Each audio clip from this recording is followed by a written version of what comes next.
Right. It's a Friday. Let us go.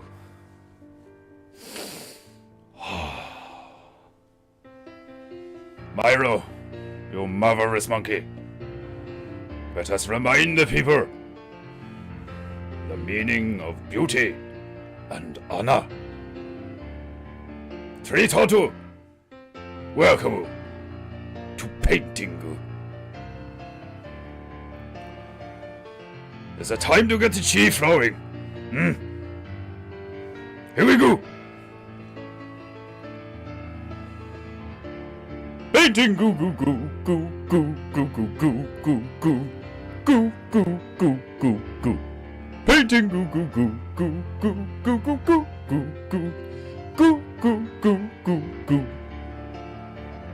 Oh, my spider knows it's a timer. Painting goo goo goo goo goo goo goo goo. Painting goo goo. Painting goo. It's PEINTEINGU. Let's fucking go. It's 3 Cha-cha-chi. PEINTEINGU. PEINTEINGU. Max Buru in the chatu. Oh, stretch shoulders. Painting goo goo goo goo goo goo goo goo goo goo goo goo goo. Painting goo goo goo goo goo goo goo goo goo goo goo goo goo goo goo goo goo. Oh, I need a sip. Where's my sip? Oh, glorious Java.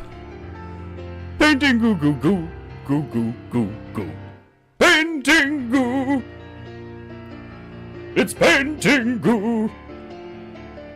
What will we do? Nobody knew what we do.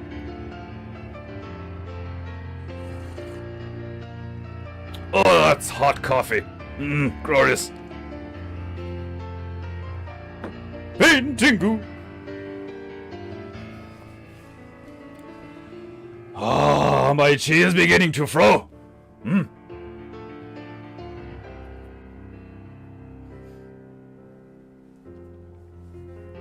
Let's bring it home, Myro. Give it up for Myro, the petrified primate.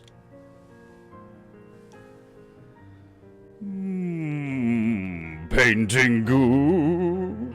Aha! Glorious.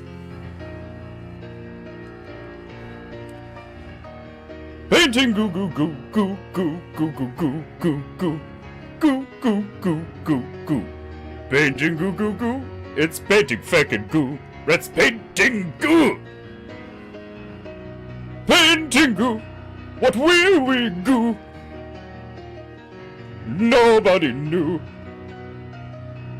what we do. On PEINTEINGU. PEINTEINGU. Goo goo goo goo. PEINTEINGU. Goo goo goo goo. That's it, Myro. You marvelous monkey. Such beautiful music.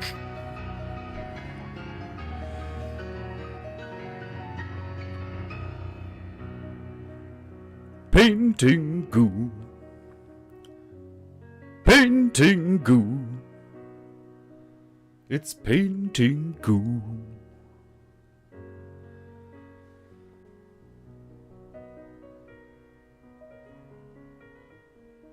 Indeed, such beautiful tunage from our resident petrified primate, Myro the monkey. And if you have any honor this Friday, you will place a tip in the monkey's bowl. Pay the primate, because I do not. Greetings and welcome, Squeak, to another glorious episode of PEINTEINGU with me, your host, and demigod, Defenderu-sama, demigod, former furry-fledged god of PEINTEINGU. Today is a Friday, I feel the burning bright sun's energy on my beard this fine Friday. Is it glorious? Look at it!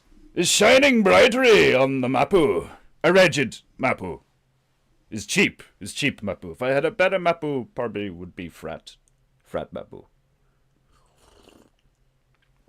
Something along those lines. Methinks, no matter what way you look at it, the current map of the realm is a ton of horse shit.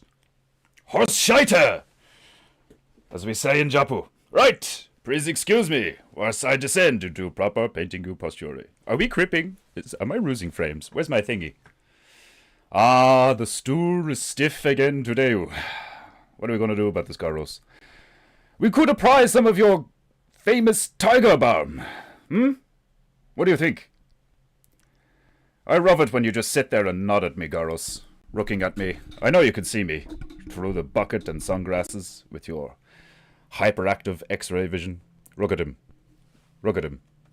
Look at his furry self. He is currently being shadowed by the wind, because the glorious light of heaven is so glorious these days. Look at it.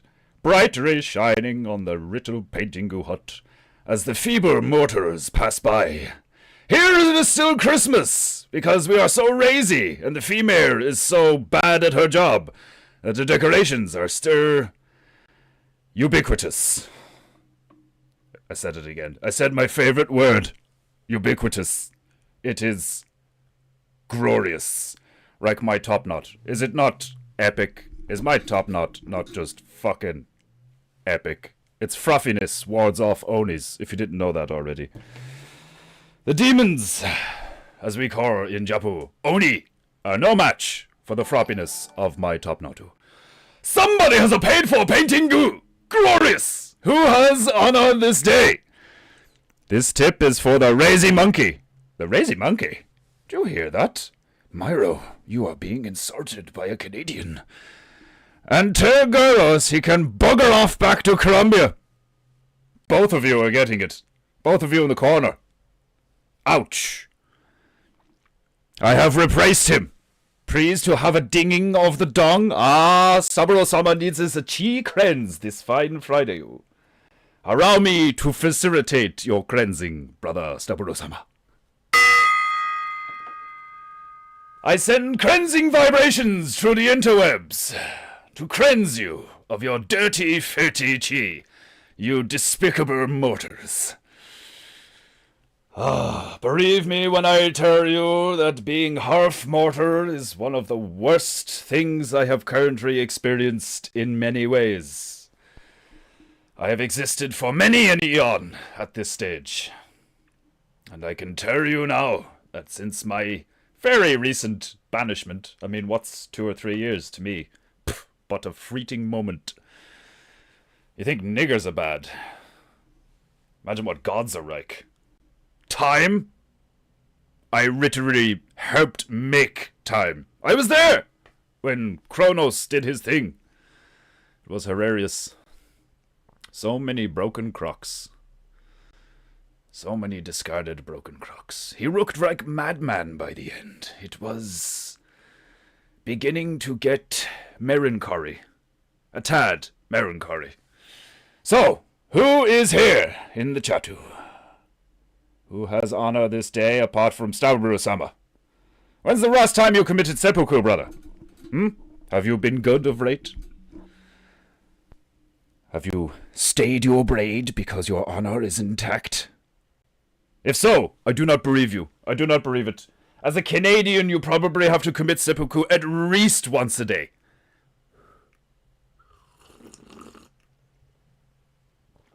Ah, glorious Java. I'm currently out of honey, so I put a teaspoon of sugar in, and it's like crack cocaine!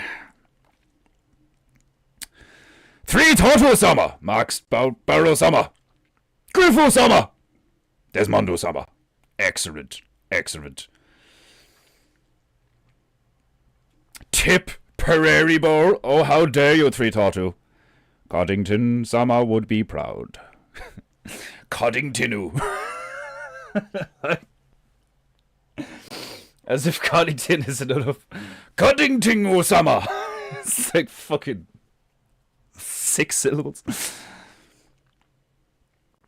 Hara hara hara. Ah, I love it when Griffu rafts in the chat. It is hilarious.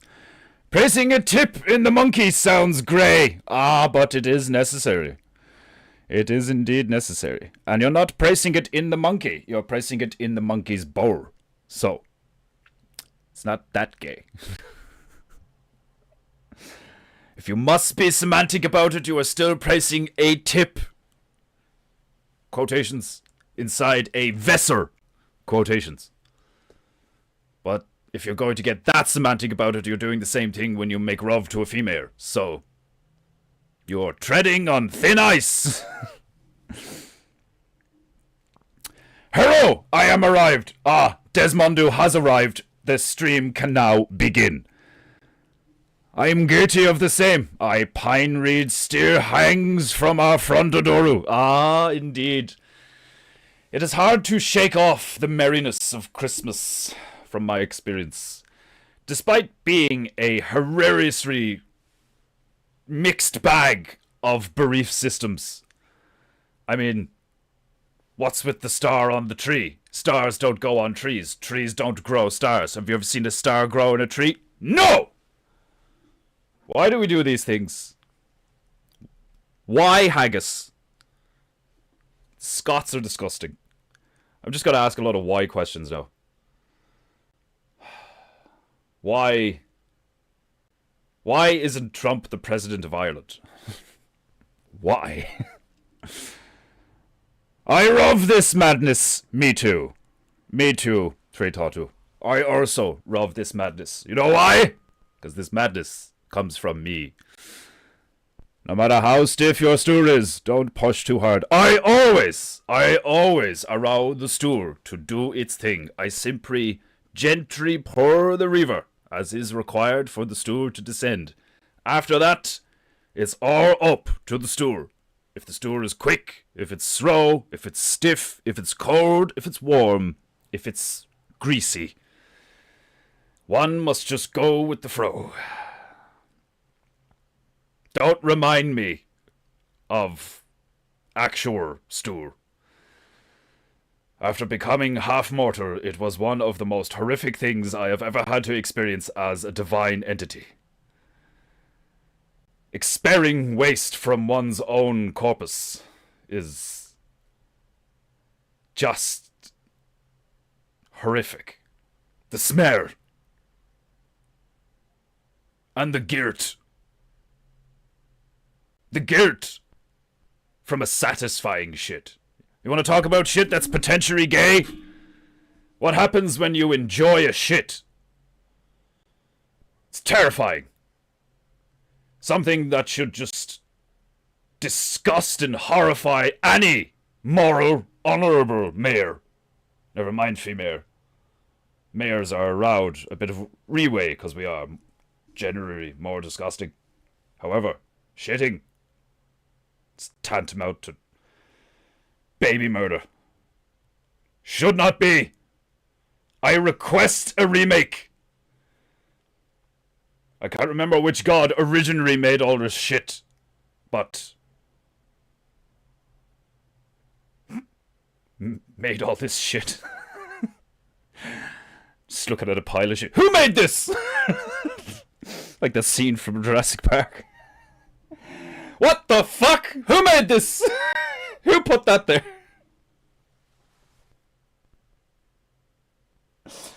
Just imagine how funny that would be if you were walking down. Like, the Americans probably get this in more rural areas, but like we still get that in Ireland, where like you'll see horse shit on the path sometimes because like some of the travellers still have horses. Or if you're in town and like a guard of horses are going around certain places, like you still see horse shit. Like, it'd be so funny to just make a scene of it, because like everybody knows it's there. Everybody just goes, ugh, walks around it or whatever, or like you get some fucking yahoos who'd complain about it or some shit. Like, it'd be so funny to just stand there and make a big deal out of it. Like, who put this here? Did you do this? Is this yours?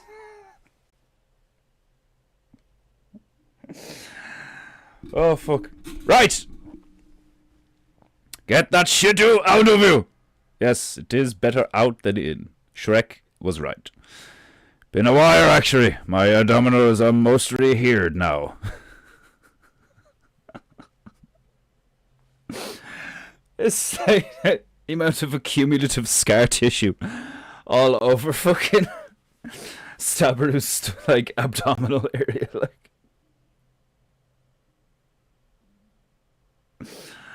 Oh fucking hell! It looked like something. What was that thing out of the X-Men? Was it like Weapon 11 or some shit? That fucking horror show that they made. Ryan Reynolds character. Ryan Reynolds character into. Was it fucking Deadpool? Was he? Yeah, he was Deadpool, wasn't he? And then in that fucking joke of a movie, X-Men Wolverine Origins. Fucking, like, there was some parts that were cool, but like a lot of it was like utter trash. I heard Canadians are offered government-sponsored medically assisted seppuku originally. Yes, many have been cured by the government at the request of themselves in Canada of recent times. Which to me is just like, what the fuck? Like, forget about how funny I'm dying, please kill me is. Like, how funny is it where it's like, I'm feeling really down right now. Can you please kill me? And it's not just that, it goes way further. It's gotten to the stage where like people are complaining that the government is like too eager to kill them. Like people being like, my aunt went in for hip surgery and they were like, nah, look, I'm gonna hand you this brochure. You're in your 60s. You're slightly overweight, which is probably what led to the bad hip. So we think it would just be way better if we killed you. That's the world we live in. That's the world that like the secular first world lives in right now.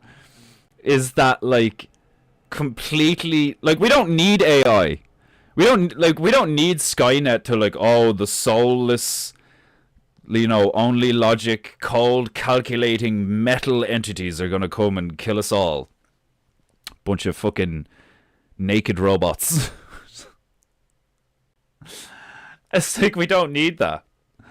We're bad enough, like, do you know what I mean? Like we are more than sufficiently evil enough, apathetically, malevolently, maniacally fucked up in the head to the point where like we'll turn around to little old ladies and be like, do you not think you're better off dead? I mean, we could give you an electric chair to get up your stairs. You know, like those ones that one in the fucking Earthworm Jim game where you had to get on the granny and then go up and down the fucking... It's one of my earliest memories.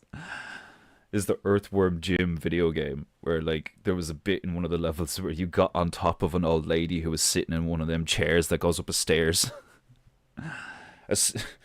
Why did they do that? It's a chair that goes up your stairs. It's like, it rhymes in a weird way. I don't want a fucking stairs chair or a stair chair. What's a stair chair? A chair. It's a set of chairs where like you just sit across from each other and just stare at each other. You know them drinking games that you can pick up, or like you get them in like all sorts of shops, like, do you know what I mean? It's like fucking like a set of fucking you know, like miniature tits and penises, like they're like fucking joke things and all, like, and there's like, you know, miniature versions of like oh, what are they, like what's the fucking beer pong and all that shit, like, and there's all these like, you know, I was about to say semantics, charades and shit like that, or, you know, trivia, or like all of these like drinking games and shit. Like you always see them around, like see, especially coming up to Christmas, you see them in loads of shops where it's like adult drinking games, and that's why there's always like, so generally there's like these little joke things with like breasts and penises and all, like, you know, like, and like, do you imagine if there was one where it's just you get this box which is just like flat packed a pair of chairs, and you're supposed to just sit them in front of each other, and it's like it's just a staring contest. Every time you lose, you have to take a shot. It's like one of the most like. Imagine like you have a group of people watching like Japanese people where they're totally silent. Just a load of people like in a one of them flat like sliding door fucking what are they called tamaki. I can't remember. There's a name for it like where it's like those real flat rooms where there's no furniture apart from like shit that's on the floor like a pillow or a small coffee table or some shit and sliding doors and you just have like one of them packed full of people that are just like on their knees in the fucking like hi in that I don't know what that sitting stance is called, but then you just have two niggas in chairs just staring at each other like, and it's like a thing of sake and two shot glasses and it's just like the most intense fucking like anime stare you can think of, like staring at each other. First one to break eye contact has to take a shot. That would get really intense like after a while. It would get really intense after a while, just like it'd be that, especially in a Japanese setting. That'd get like somebody's gonna die. Somebody's gonna get a katana run through them like at some stage. Like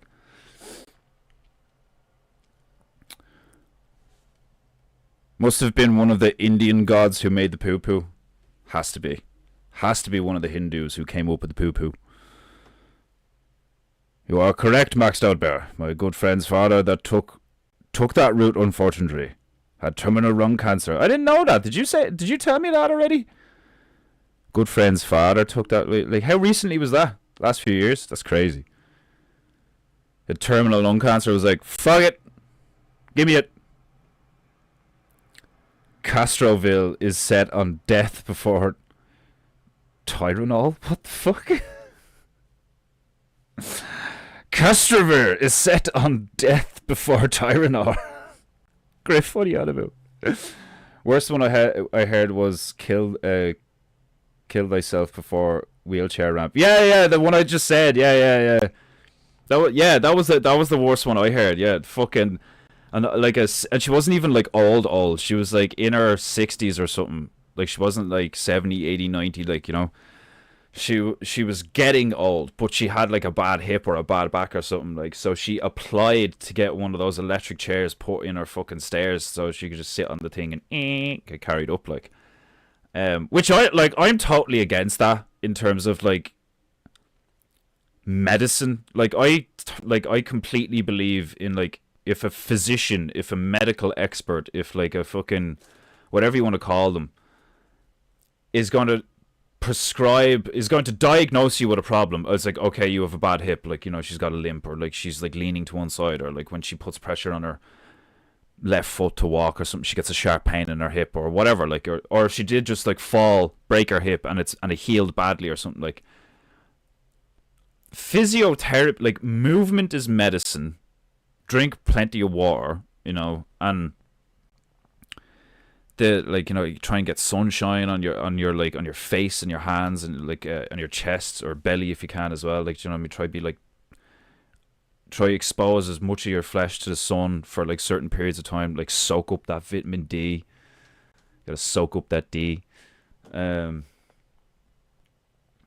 This whole bollocks of like, that's one of the reasons I really like listening to Paul from Pockets of the Future back in the day. Fucking like, man, when Owen ripped him apart, it was so funny because all of it was so true. Because I've been watching Paul for a while. Because there was a few of them, like, where you'd be like, well, at least this guy is, like, saying something that's, like, remotely true, like, and was, like, kind of funny because of his mood and shit. Like, I used to listen to him to go to sleep. I'd be like, oh, Pockets of the Future thing, click, and I'd listen to, like, the first half hour, and then when I woke up the following day, I'd finish it off in the morning. It's great. Dude was like a lullaby, like, it was fucking crazy. Why did I bring that up?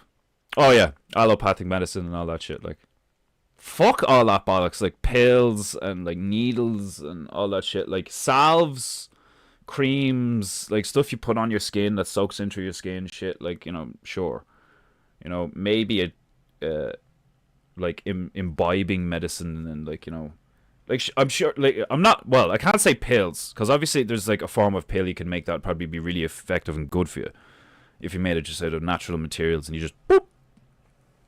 But like it doesn't have to be a pill then it just has to be some kind of like, what are they called, tinctures or some shit. Like it's like some kind of just something you ingest, whether it be like, a single fucking mushroom or a fucking dandelion or some shit. Like, like how funny is that? Like growing up, like first like 20 odd years of my life, I never heard of any medicinal benefits to dandelions, and they're fucking everywhere. And it's like, ooh, weeds. Those ones are bad. Like, do you know what I mean? Like,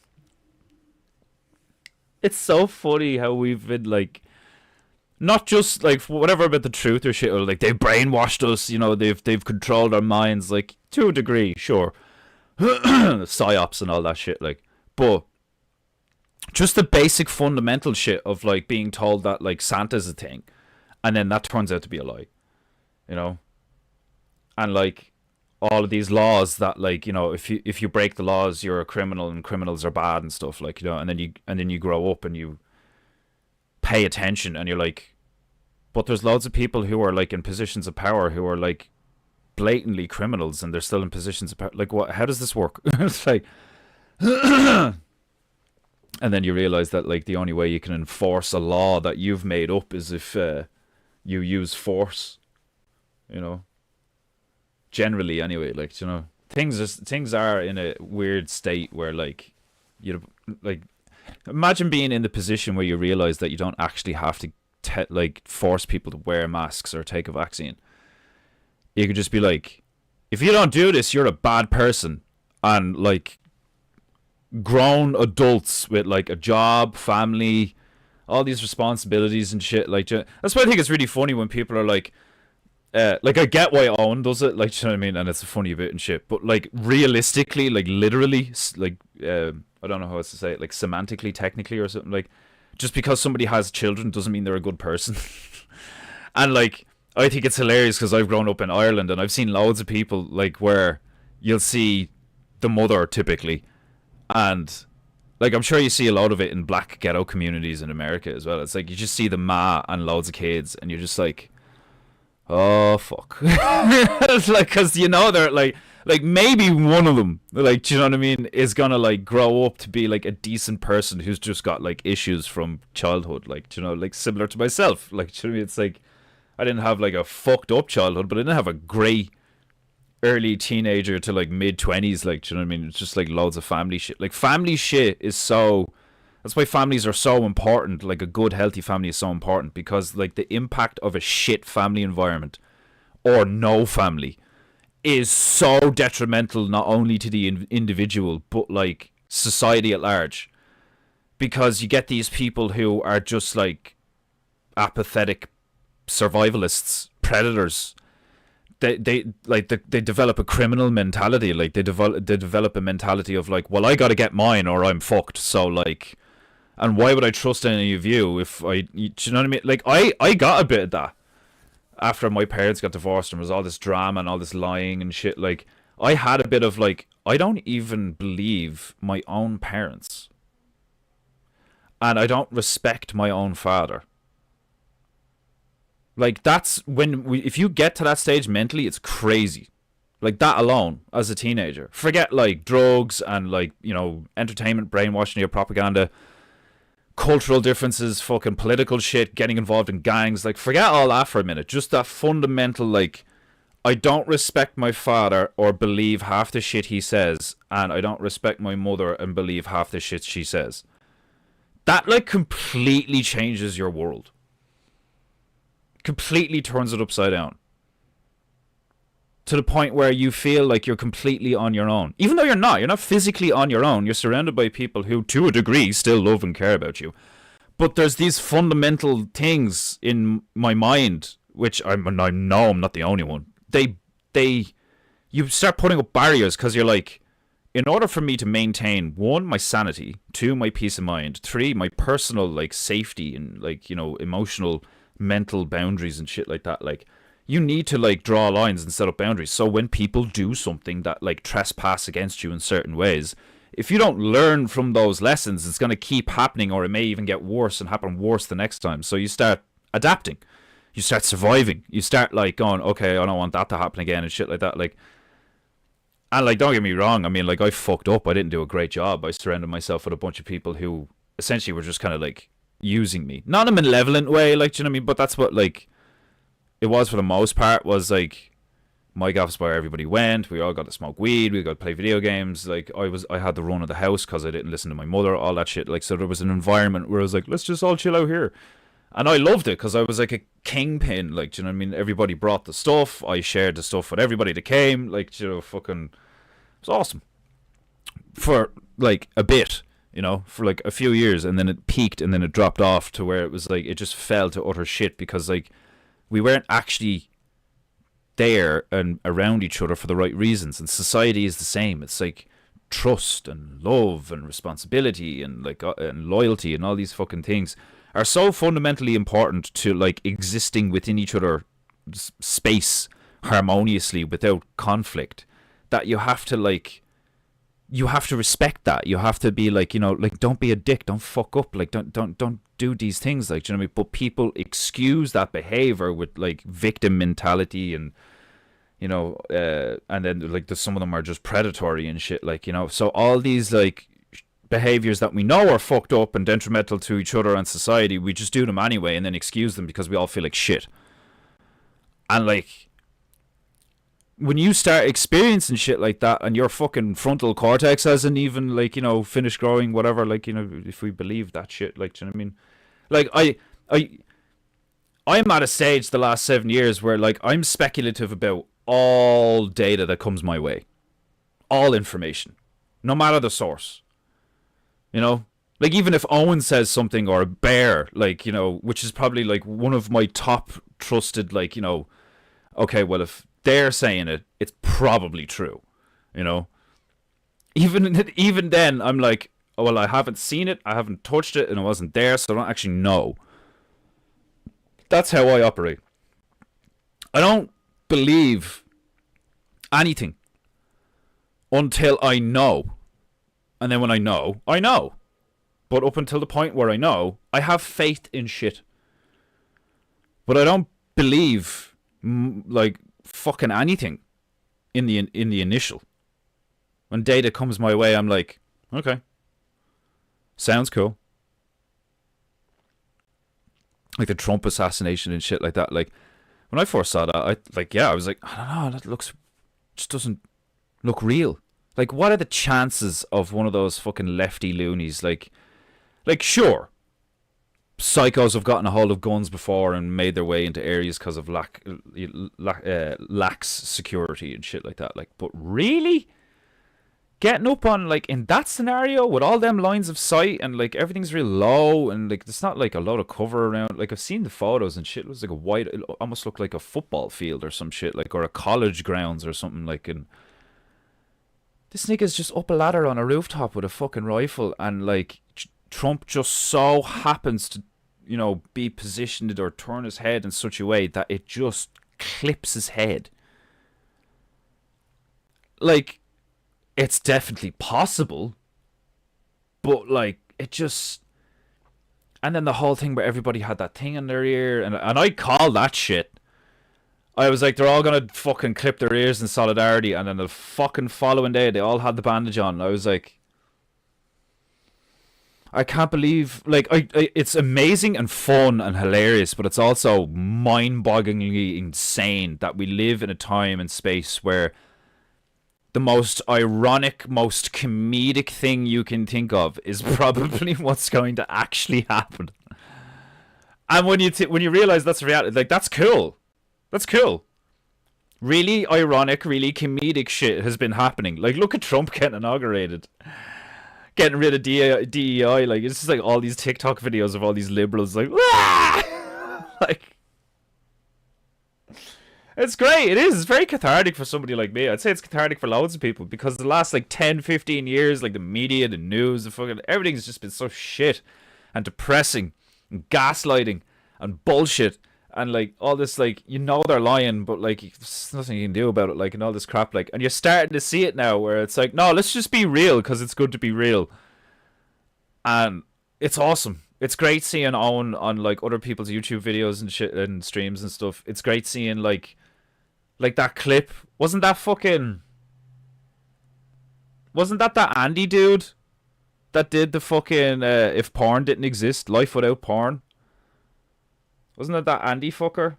In that, which is like, you know, like, I don't like judging people because of how you see them, like, you know, on the screen and shit like that. Like, obviously you judge them to a point. Like something like Will Smith, you're like, Jesus Christ, what the fuck, like, you know. But like, in terms of like shills and like getting money and stuff like that, like, unless you're like doing something that is like the gambling stuff when it's something to do with kids, you know, like, I have like a moral, there's like a moral gray area where it's like, yeah, it's not fucking anyone up, like, and they're doing it of their own free will, so like, you know. But it's just good to see, like, even guys that I've looked at before and I'm like, you slimy git, and then they do something funny. And I have the same weakness. I have the same weakness as Owen that he's admitted to, where it's like, if somebody makes me laugh, I'm like, okay, well, then he can't be evil. He's probably just like really weak. Which I think, like, I've learned that I didn't used to think like this, but I used to look at people and be like, bad, evil, which is very dogmatic for someone who doesn't believe in any, like, you know, adhere to a religion or anything. It is quite dogmatic to be like, certain criteria, judgment, bad person, you know. Now, for a while now, I'm like, your weakness is this, this, and this. Interesting. I just, like, I feel kind of like Anubis with the weighing and the feather and shit. It's like, it doesn't mean if you're bad or good. It's just negative or positive, and it's not the same thing. Because there's no moral implication. There is simply like a transference of energy based on choice. And the choice is based on integrity. And the integrity is based on the soul. And the soul is just what the soul is. The soul can choose to grow and to refine itself and to shine brighter or dull its light and all these different things. But it's like, that is simply just the alchemical process of soul refinement, which is probably why we're here. It's like, you get like dropped into a body and it's like, all right, fucking, you agree to this. Which I think we do. I think because that would be ironic and comedic. If when you die, you realize that all of this was a choice. Like, you came here willingly. And it's like, well, why don't I remember? Because that's how it works. It wouldn't be a test of you and of who you actually are if you remembered choosing to do this. Because if you remembered choosing to do this, then you would have like an ulterior motive. You know? You'd be like, yeah, sure, I'll reincarnate, or I'll incarnate for the first time. And you're like, you have a reason. You have an agenda, you know? Or maybe you don't. Maybe you're just like, sure, let's see what the fuck happens. Like, you know, I've never done this before. I don't know how it works, obviously. But, like, it makes total sense that it's like, okay, now, once you sign this, once you agree to do this, like, you will not remember this conversation. Like that thing in Men in Black, like, do you know what I mean? Please look in the light. Which is funny, isn't it? It's like, it's a red blinking flash. Blinking. Don't blink. Flash. Dick photo. Welcome. It's a red flash. And it just like, boom, your memory's gone. And I used to think it was funny because, like, I remember watching Men in Black. And it's like one of them old school cameras. Flash. And you're just like, whoa. And because of how your eyes work and all, like, it kind of makes sense. Because, like, I don't really know how all this shit works, but I kind of get it. Where, like, you can imprint data onto something. Without actually touching it. You know, like these holograms and these like graphs. They're not graphs. What are they? There's a term or a word. Engrams. Is it engrams? Where you can like imprint data onto a material without actually physically touching it, using light or sound and frequencies and shit, like, you know, like the invisible stuff, and like that data can be like incredibly minute, and that's like one of the ways that they can make these like fucking really sophisticated like computers and shit, because they can fit binary into such a small place that you have like you've way more surface area to work with, because like that's how all this shit works, isn't it? That's why like a computer used to be so big, because it'd be lots of turning wheels and cogs, and it'd be like 0 1 0 1 1 1 0 0 0 1 1 1 0 0 0. So it's just like left right left right left right, and that's how my mind is connecting all this shit, is because I see the same thing with those nanotechnology robot things, where it's just like on off on off on off, open close left right left, and it's like a marching. Once you have up down or left right, you now have like your binary, your duality, your like your yin and your yang. And once you have your yin and your yang, you can create a rhythm. And once you can create a rhythm, you create movement and all this fucking shit. Like, you know, the fucking device that they could, and it's not even alleged, because oh no, that was an earthquake allegedly. But like, if you get a object to oscillate a particular way, like a bridge or something, it'll just like fucking tear itself apart. Like, so the ability to like not only consume but create and control like information, data, like on such a small scale and shit, like, and you can imprint stuff. So like it makes sense that like a flash in your eyes, to me, would be able to either wipe or imprint data. You know, that makes sense to me. Like, and that makes me think of I remember I had this theory where I was like looking into the whole, you know, ancient world Tartaria shit, where they had this like, allegedly they had a grid, you know, an energy grid that expanded like the entire empire. A lot of these buildings were connected by some kind of you know, wireless energy source, and a lot of them had like cathedrals with like missing like, you know, we look at them now and they're like, oh, it looks like there's a bit missing, and apparently they had like some form of red mercury or crystals or some shit, quartz, whatever, like all the what are they called, cymatic symbols that you see in the stained glass and stuff like that, like all of that sound and shape, and then the shape of the buildings, and then you see it from a bird's eye view looking down and shit, like, you know, it's like perfectly symmetrical stars and all this shit, like, and they used the water, allegedly, like, for this is what I've heard, they use the water and they use light and they use like, you know, the ether energy, and temperature differential was another big thing I heard, where they had shit that was shit that was hot right beside shit that was cold to get a temperature differential, which creates movement as well. So you'd have like, this is how they were able to heat huge castles and move water and all this fucking shit. Like, and a thought occurred to me where I was like, when we get an overload in our form of system that we work with, silicone chip was a big break though. Yeah, like that's like, because they used to put shit on like, you know, bigger, different, harder materials, and then it was like, oh, we can not only can we make it smaller, and like, you know, we can like, because silicon is like a liquid, isn't it? And then they like pour it out into a fucking mold or whatever. But then that they can like there's so much surface area to work with, and it's easily graftable and shit like that. And then they went even smaller and smaller and smaller, and then instead of being like physical, now they can just like laser shit on. It's crazy. Like, where's I going? Oh yeah. When we have like a power grid, and you have all this electricity moving around, it's going through all these wires, and there's these nodes, and then like a circuit can overload and fry, all right? And there's like too much electricity, and just like boom, it's very explosive. It's very energetic. It's very instantaneous, and it can kill people depending on, you know, the thing. It can be really dangerous. You can get like an arc, and it'll like fuck somebody up, stop their heart, or like burn them like a lightning bolt or some shit, like. And then there's other things where it can just cause an explosion or whatever, like, you know.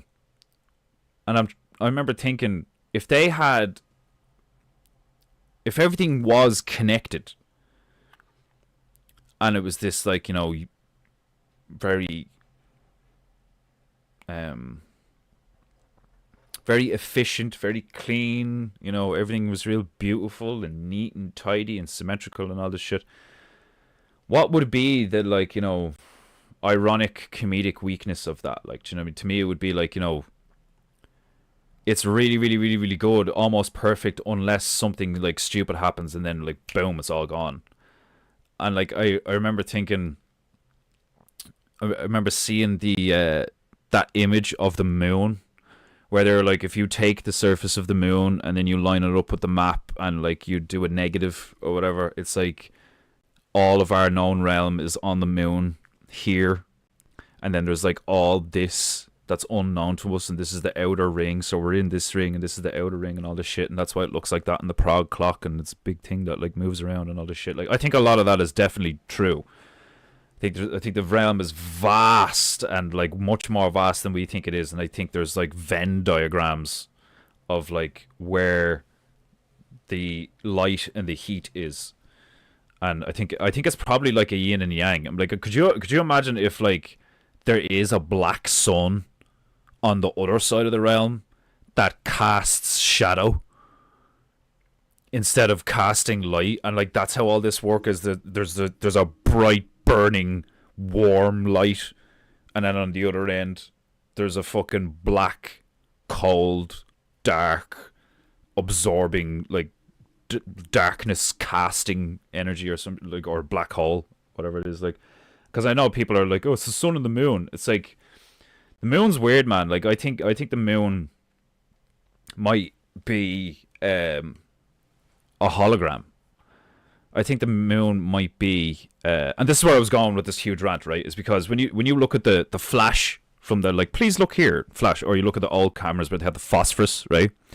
I studied architecture history, top gravy subject. Oh, I can only imagine. You look at all these old buildings and how they worked and what they built in them and why, and like the piping and the secret passageways and the fucking, oh, all the architecture is so fucking cool. Even like fairly recently built architecture, like say in the last like 500 years. One of my favorite eras, especially when you're talking about something like Bloodborne or like, you know, vampires and werewolves and shit like that, like or the Order 1886. It's a video game on the PS4. Victorian Gothic London, that kind of steampunky, like, you know, alchemy was like rampant, like real alchemy was like rampant in that era. At least that's the way it looks aesthetically when people try and illustrate it based on what they've read or like watched or whatever. Where like you had those, like, the technology had a completely different aesthetic to it. There was lots of balls and rings and brass and copper and leather and fucking like the craftsmanship was still there. Like, do you know what I mean? Like the weapons back then, like to take the time to do like a fleur de lis or whatever the fucking, you know, them really intricate wavy. You think being a painter I'd know this shit, but like Baroque and shit like that, like, or whatever it's called, where like you have these like really nice engraving swirls and all. It's just real ornate looking. Like, to take the time to do that to a weapon. They used to do it to the swords. You know, like blacksmiths used to take the time to engrave and decorate and insert gems into like weapons and shit. Like, do you know what I mean? There was like a whole different mentality behind making something. Making something was a thing, like a process of like, not only do you have to do it well, but you have to do it with the purpose, with the motivation to make it so that it will last as long as possible, because we don't know how much of these materials we have or whatever. Maybe it was like that. I'm guessing at the mentality or the reasons, but it's like maybe it was just they were badasses, but like it meant more. You know, it wasn't just like this huge factory where it's just like phone.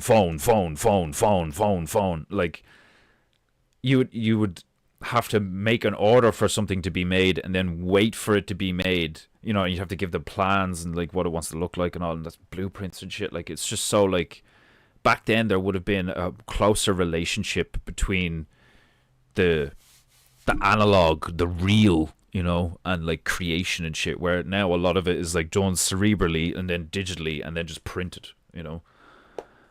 And we've lost a lot of shit like that. Like, but anyway, getting back to my point about like the energy grid, right? I think it's possible that, you know, when you have like you have a huge, like how those old cameras work, you know, or how like a fucking strobe light works or whatever like that. You have just like a short burst of energy, intense energy.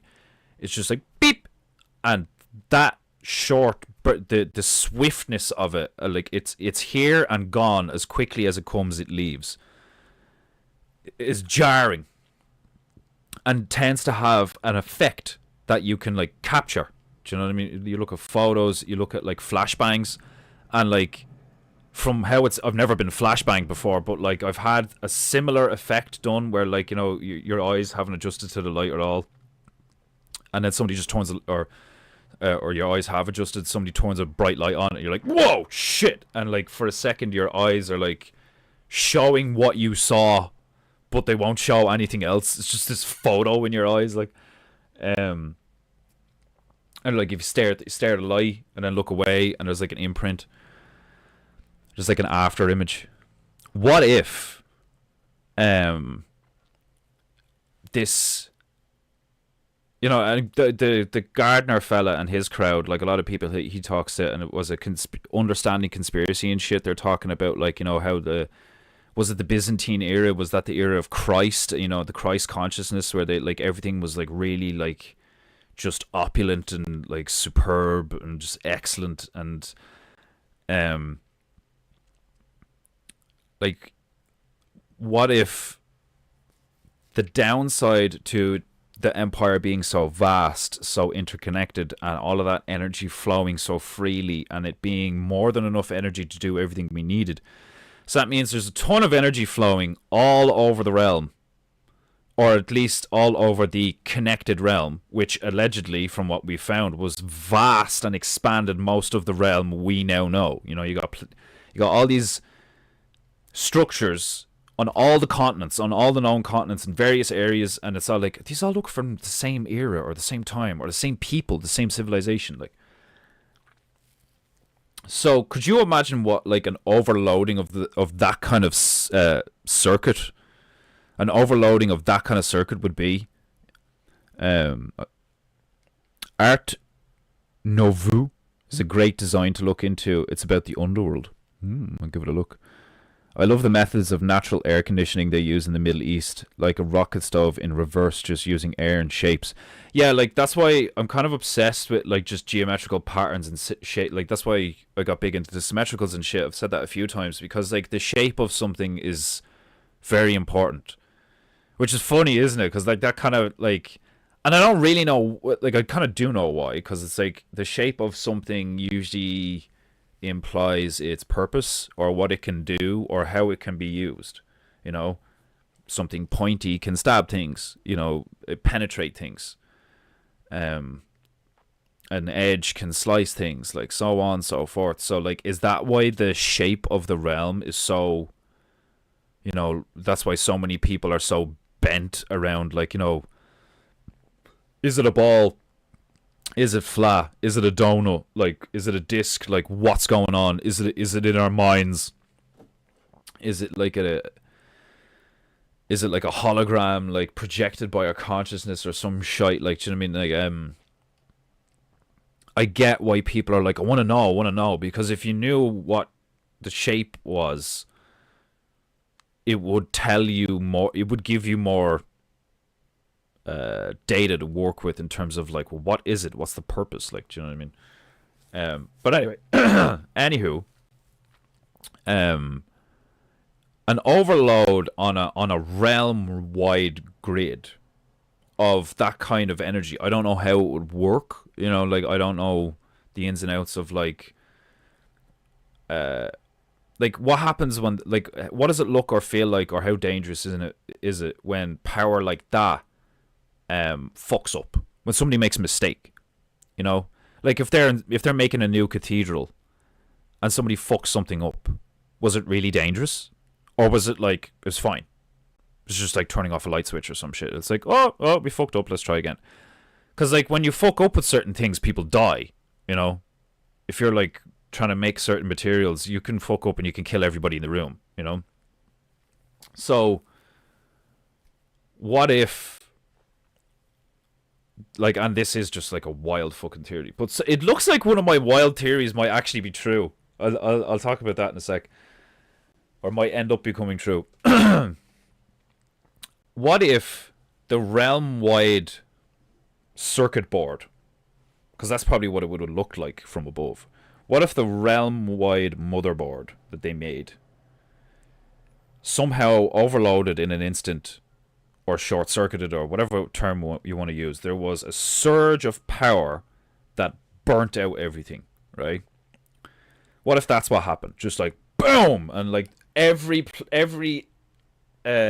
major city in every realm was just instantaneously, just for a moment, completely overloaded with energy. Maybe it was a solar flare or something, like, do you know what I mean? That like supercharged everything for like just a half a second, right? And what if that made that flash of light was so intense that that surge of energy, that what it would probably like be a blinding white light, right?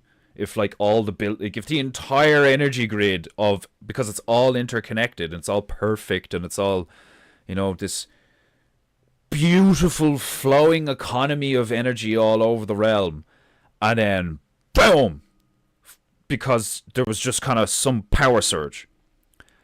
In my mind, I could see how a flash of energy like that, on that scale, could potentially put a photograph of the realm in the sky permanently. What if that's what the moon is? That part of me really thinks that. Like, part of me really thinks that that's like, it within the realm of possibility is there was such a big like, boom of energy on this huge ancient world, you know. It's like, oh, it's so amazing, it's interconnected, it's realm wide, it's this, that, and right. So it's everywhere. It's like a big fungus, like a mushroom fungus. Like, it's got like a network that spans a massive amount of space, right? And what happened if that was to overload? Like, that, in my mind, it would be like a flash or a boom or whatever. Like, and if you had something on that scale, forget nukes, like in one, like, oh, they nuked Japan. Like, yeah, we didn't see that, we didn't feel it. Who the fuck cares? Like, what if it was realm wide and it was like, boom, you know? What would happen to the people? Would everybody be okay? Could that explain collective amnesia? You know? Like a big flash and everybody's like, what the fuck? And everybody forgets how to use things, forgets how to build things, forgets how to fucking like do anything. Maybe they went mad and killed each other. But it also could explain, or it's the theory for, what if the moon is a photograph of our realm? Like, what if you look up at the moon? What if our ancestors, when they were like raising children, used to look up at the moon and like, you know, be like, that's where we are. If you ever want to know where you are, just look up, because that's where we are. Is this like, because it's a photo, and that's why it would explain the properties of the moon in a lot of ways, because it's like it's always facing us, and sometimes it kind of just like warps in and out. What if it is just like a fucking engram, like an imprinted image, holographic imprinted image of most, if not all, of our realm down here in the firmament, the liquid glass ceiling, or whatever the fuck it's comprised of. Like, you know, like there was just this massive energy surge, like a photo going off, like, because it's like, smile for the camera, flash, and just ding, and there's just a photo there. And that would explain why when people, well, that dark shape on the moon looks an awful lot like fucking Africa, like, and then they imprint the map on and it lines up one for one. You're like, huh, that's interesting. So yeah, that's a mad theory I have, is that the moon is actually a photograph of down here.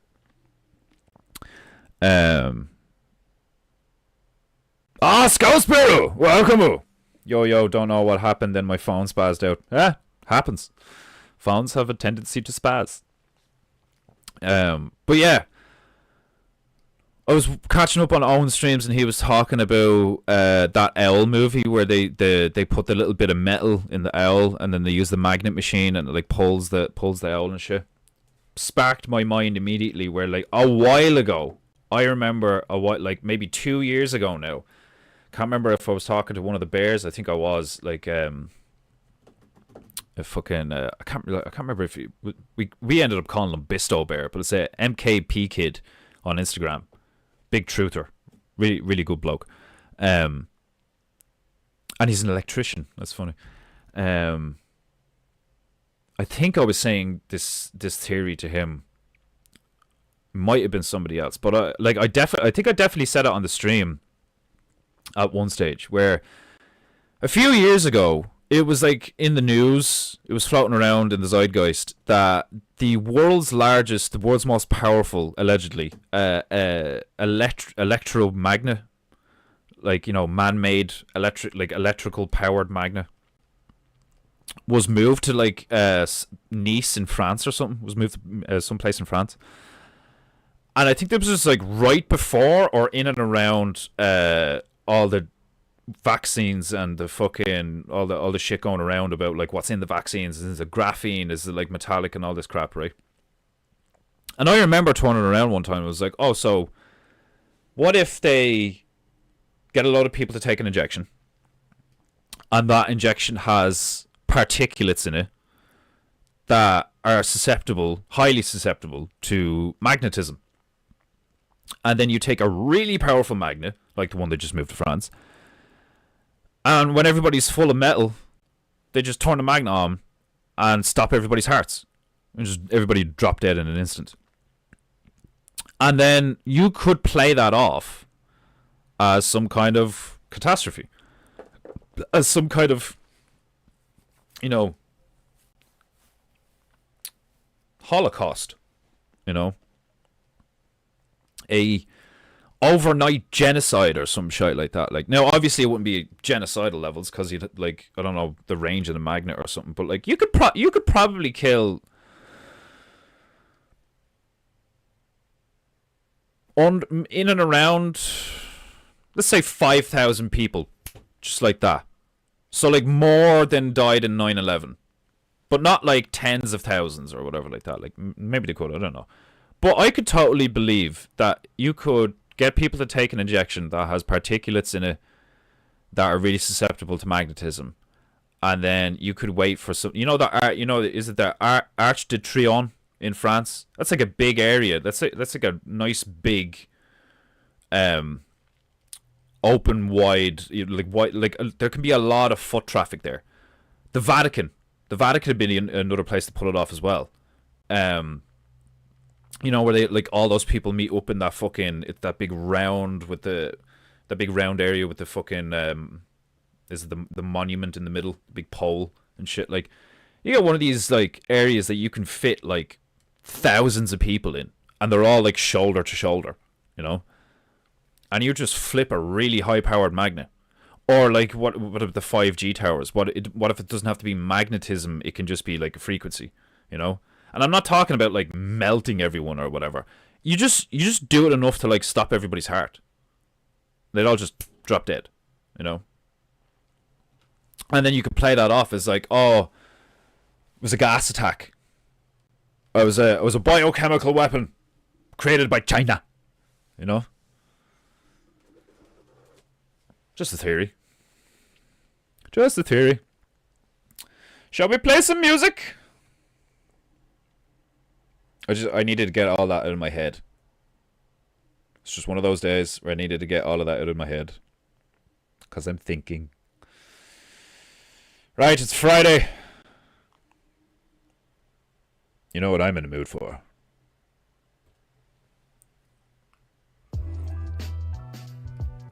Not that. Mm-mm.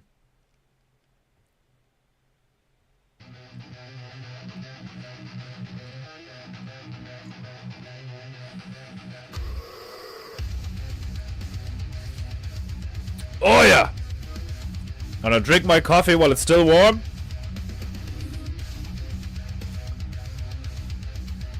Gonna put a bit more detail on these Kasuwaris. PEINTEINGU! Great metal is all in the... You have to look disgusted with how good the metal is. Ugh.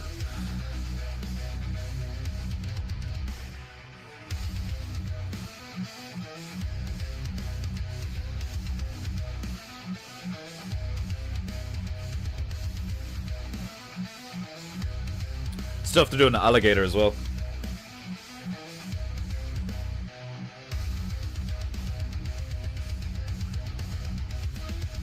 Let's get some fucking goo on this parrot.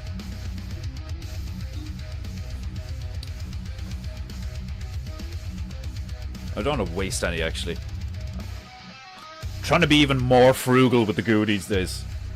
I'm so anal about it. So I'm going to be using black, I'm going to be using white, okay. I'm not doing the transformer, so I'm not going to be using these.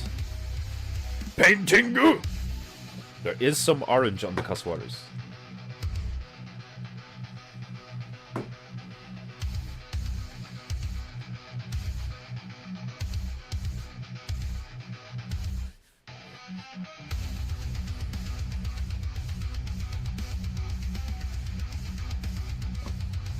Peacock blue. Peacock brew. Sounds like a terrible drink.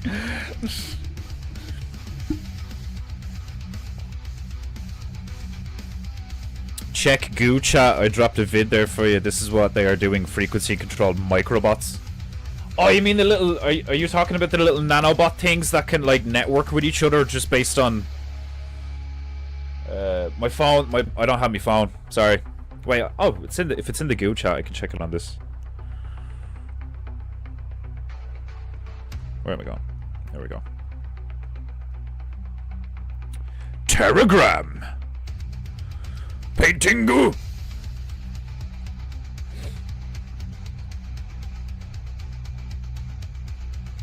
Mind-blowing microbots inspired by ants. Yeah, I think that's the thing.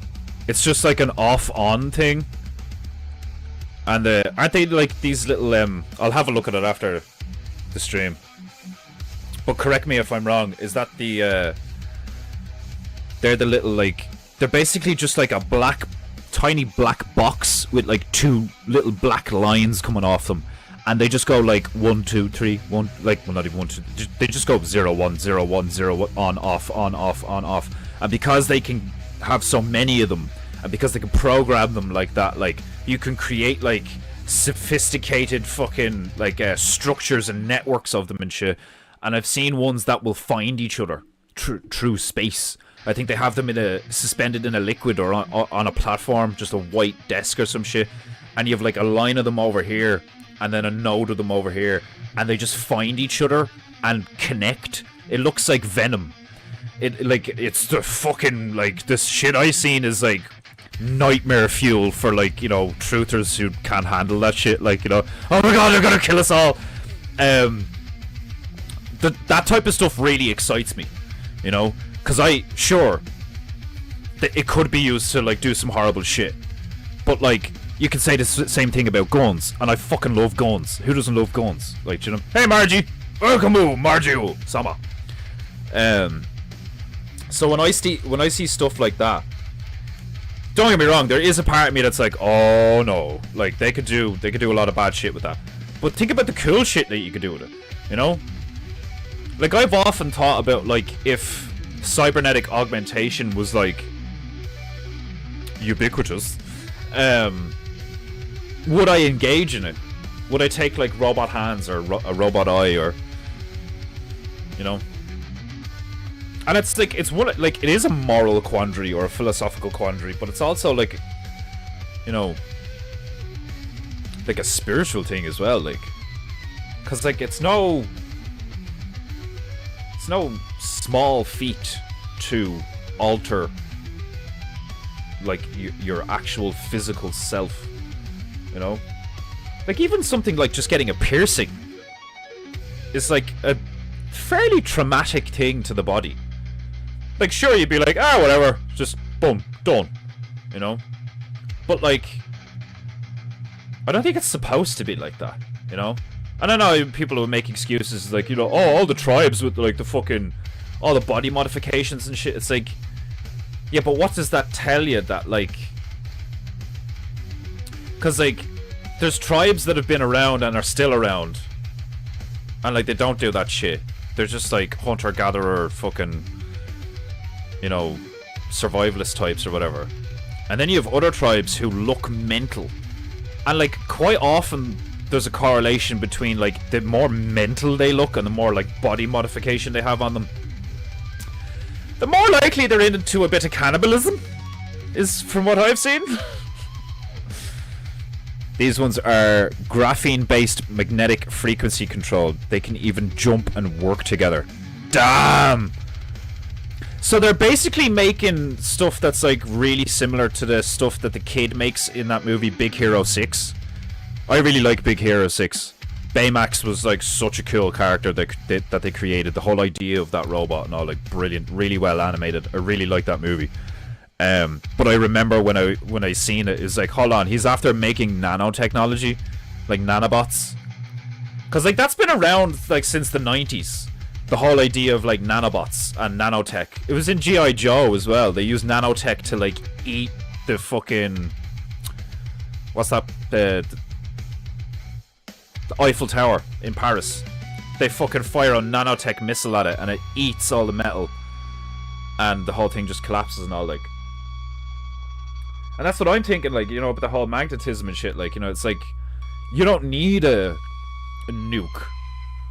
What you need is a sophisticated social network, medicine in quotes, and then a big fuck off magnet. Like, and you can really do some damage.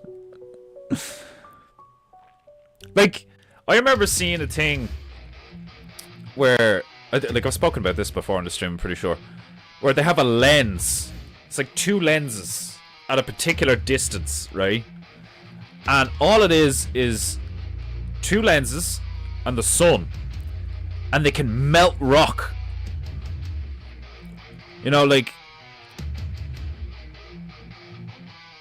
I mean, that alone, like, it's like, that's a lot of energy, like, do you know what I mean? Like, so if you could harness that, like, you know, and they had the things, it was like was it Archimedes' mirror or some shit? I can't remember. They try to do it on Mythbusters, where they're like, oh, we get all these mirrors and we aim it at the ship, and like, they got it hot and all, like, but it's like, that's not how you do. There's a different way to do it. It's like you have one big lens, you know, one big fucking lens that puts it to a tiny point. It'd be like a fucking laser. Anyway, let's paint some shit.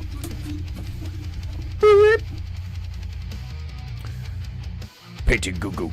Painting goo goo goo goo goo goo goo goo goo goo. Of course, they are saying it can be used to clear out heart blockages and clots. It can also create them. The movie Bloodshot was all about that too. Yeah, like, so, but that's it. They are telling the truth. Like, if you had access to that, like, which allegedly we do now, to nano, nanotechnology that had many different applications, right? So like if you take nanotechnology to like the nth degree, you're talking like you could put a suit of armor in like this, in my little tiny mister. You know what I mean? If you take nanotechnology to like if you really use your imagination with it, you could have something that looks like a liquid container, and you could pour it on yourself and it would like, you know, it'd be like you think Iron Man and Spider-Man's suits that they put on are cool, like proper nanotech. You could have a fucking, it could be like what I was talking about. You could have a flashlight looking thing, and you could go on, and then the second you turn that on, just like armor, and then off, and like it's there. Do you know what I mean? And then same again, on, off, and it would be like no armor, like, because like you could have the nanobots already there, and then you just have to like turn them on, turn them off. You know, like it'd be fucking wild the shit you could do. If you make them small enough, they look like air particulates. They'd look like dust. Do you know what I mean? And like, you could have like shit in like shit in the G.I. Joe. It's like, is that kind of some kind of moving green gas? Like, what the fuck is that? A djinn? Like, is that a fucking demon? Like the black smoke monster? The black smoke monster in Lost, where it's just like this like amorphous smoke with, it had lightning in it. It had energy in it. It had lightning in it. What if that was nanotech? What if the black smoke thing in Lost is actually nanotechnology and not like a demon from ancient times and shit? Like, what if like this shit has been around?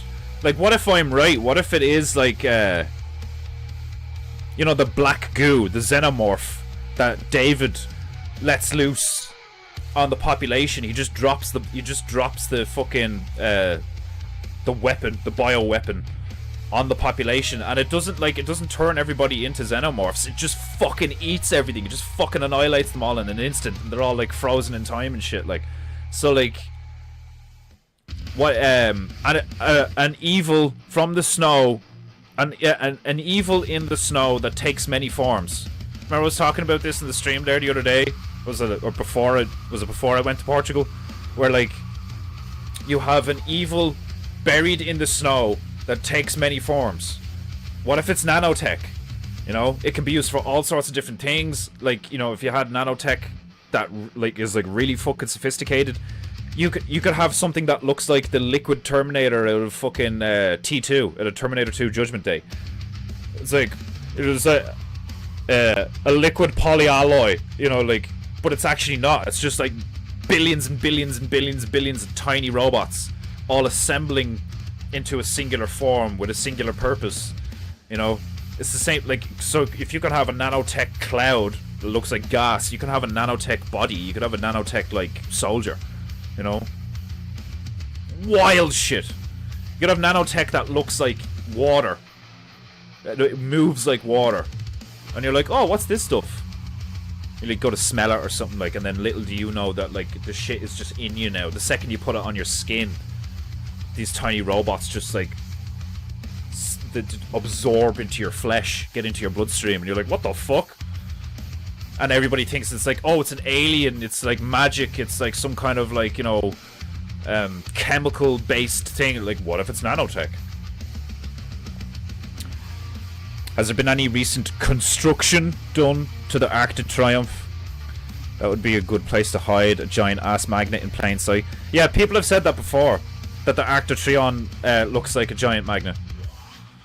So that's what, like, my mind is like connected certain dots where I'm just kind of like, well, that'd be a good way to kill a lot of people in an area where you could record it. You know, cameras everywhere. And like, just like with COVID, where they were like, look, people in China are dropping dead. You could show video evidence of thousands of people dropping dead in an instant, and then you could run any narrative you want. You know, oh, it was a gas attack. Oh, it was a nerve agent. It was an electromagnetic wave. It was a solar flare. People would believe that if a lot of people dropped dead right beside the fucking Arc de Triomphe, and like, it was because of something like that. Like, do you know what I mean? Like, they could easily turn around and be like, oh, it was a solar flare. And then there would just be loads of conspiracy theories about it. Like, and everybody would just be like arguing about it. They could do whatever they want, like, do you know what I mean? Because like, we let them do whatever they want. We believe in it and all this fucking shit collectively. Like, it's mad. Like,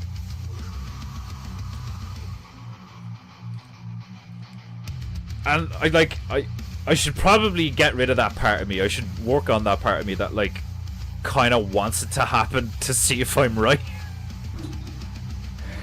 Because there's been a few times where I'm like, fuck me, I was, you know, not right, but like, my mind, like, I'm on the frequency of like, that could happen. And then it happens, and I'm like, fuck. like that time that I killed George Michael. I said, what? I'll never forget that. It was only me and the female were telling that story to somebody while we were in Portugal, and we were talking to them like how like, because we were talking about shit like that, like, and I was like, I'm telling you, man, sometimes like I'll think something or say something and then it fucking happens. Because there was that one time where I was like, me ma was talking about George Michael, and I was like, isn't he dead? I thought George Michael was dead, and she was like, oh my god, don't you dare say that, I love George Michael, like. And then the next day, it was in the news that he died of a heart attack. And you killed George Michael. I was like, sorry.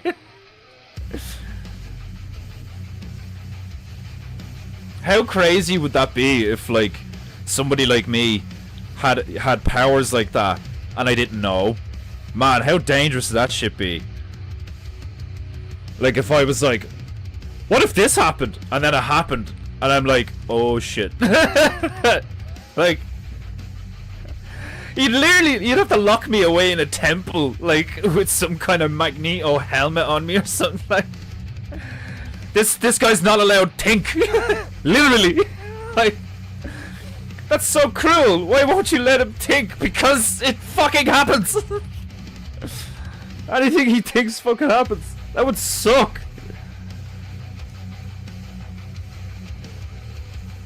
But it's happened a few times.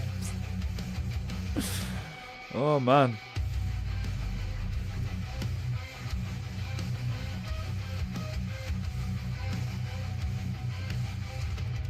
You'll see now, if a lot of people drop dead and then they start doing fucking autopsies and there's this like fucking build up of like gunk in them or some shit like that and they all died of cardiac arrest or something, like, it would be so easy for them to be like, oh, it's a chemical attack, it was gas, and like it builds up in your bloodstream, or like that's like a side effect of the chemical, like the noxious, you know, what would they call it, like a nerve gas or something. Like they'd be like, oh, that's just how it works, like, do you know what I mean? But actually it's because they got everybody to take a fucking vaccine again.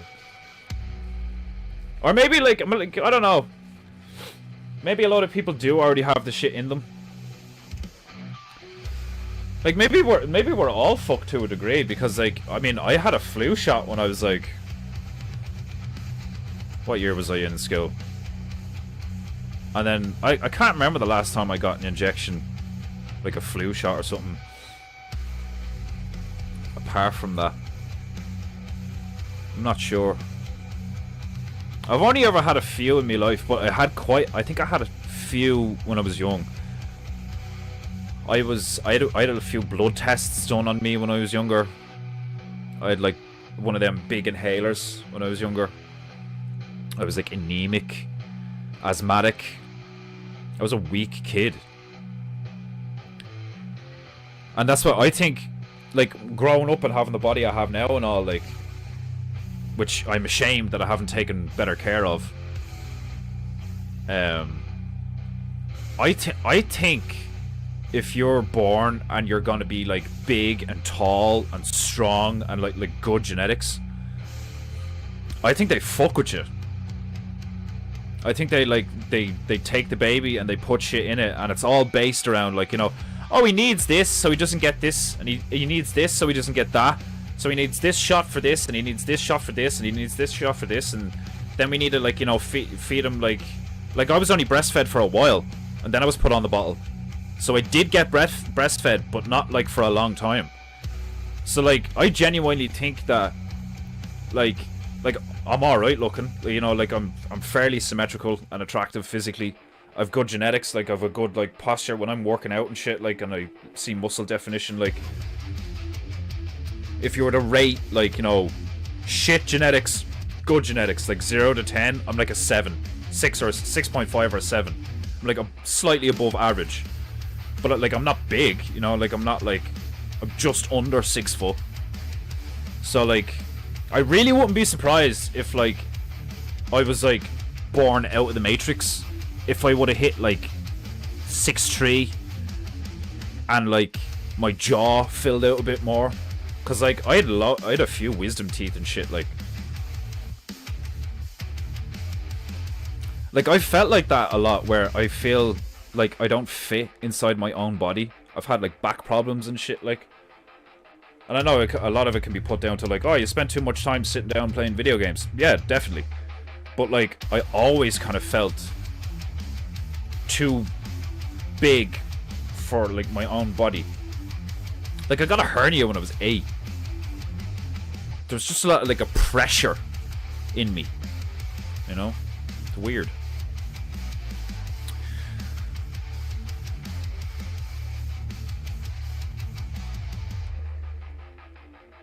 Ah, Iron Man Baru, welcome. I will add that movie to Defender vids for you. Which one? Bloodshot? Hey, is that on Netflix? I think Bloodshot is on Netflix. That's that one with fucking Vin Diesel in it. Okay, careful what you wish for. Yeah, it's that I'm okay because I'm not wishing it. You know, I'm just thinking it. You know, so I think I'm okay. Because I do think, like, part of me does think that shit. That like, I think manifestation does work to a degree. I think if you're really just like, and if you like have a strong will, I think you could just like draw stuff to you and shit. Like, it's weird. Defender is the human death note. Oh, that'd be mad. You'd have people that would be like trying to get me to think certain shit so it would happen, and I'll like be crazy. I would end up like, if you did have that kind of ability, like I would end up just like secluding myself away in some kind of temple in Tibet to like save people from me. Like, they're talking up the idea of the AI-based vaccines for targeting cancer prevention. Maybe that would be that dose us in. 6, 7. Ha! I'm a 12.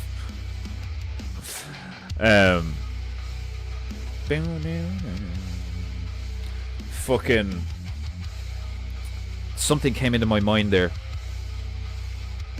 What was it? PEINTEINGU.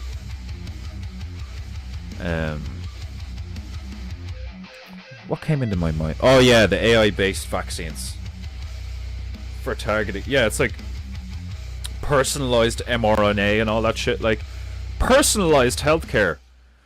Yeah, that's a really dodgy ass fucking road to go down, in my humble opinion. But anyway,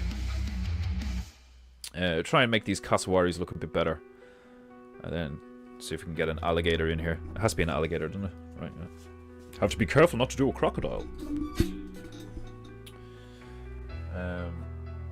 Oh, I still have some coffee. That's cold though. I thought I finished it. I didn't.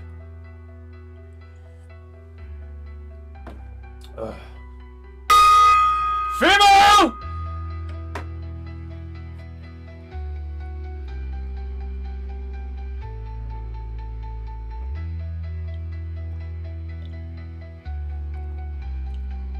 I won't be surprised if she's after falling asleep. If you're falling asleep, curse you, female. Right, let's get these bitches wet.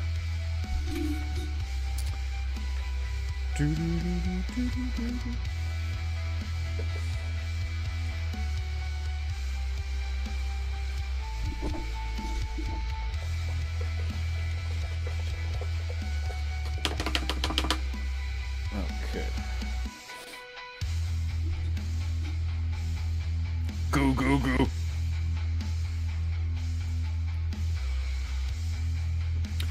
A squirt of my tiny mister. Get the goo flowing.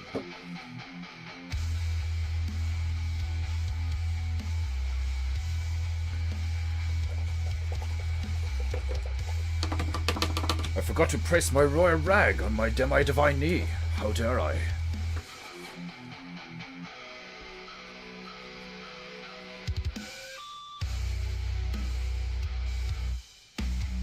AI medics with Indian voices. Hello, sir. How can I help you today? It's like a fucking drone comes up to you and like sprays you with a fucking like your daily vaccine vape shit or whatever. Or, like you walk up to like, you know, the fucking yellow circle on the plate or something like, and you hit the button and a little drone thing comes down and just sprays in your face and just goes, "Thank you, come again." Now that would be a hell I wish not on even my worst enemy, haunted by disembodied Jeet speak. Sir, have you applied for your recent vaccine, sir?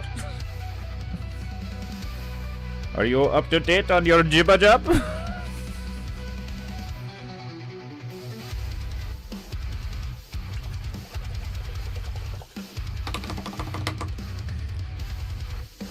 It appears you do not have the social credit required for this medical procedure, sir. I'm afraid I'm going to have to euthanize you. Would you like quick and painless, or slow and painful? Please reference your religious beliefs in the bottom left-hand tab. Would you like to be buried, cremated, or fed to fishes?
Painting. Goo, goo, goo. Painting. Goo, goo, goo.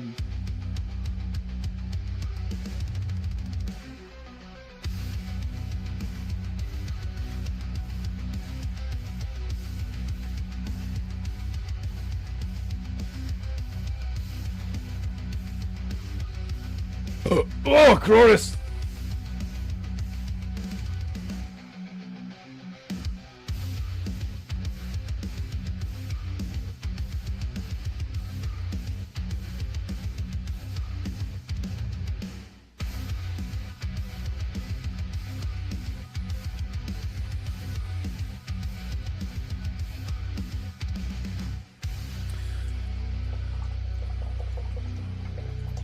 I like the way the house turned out. It's not perfect, but looks good enough. Casa de Pablo.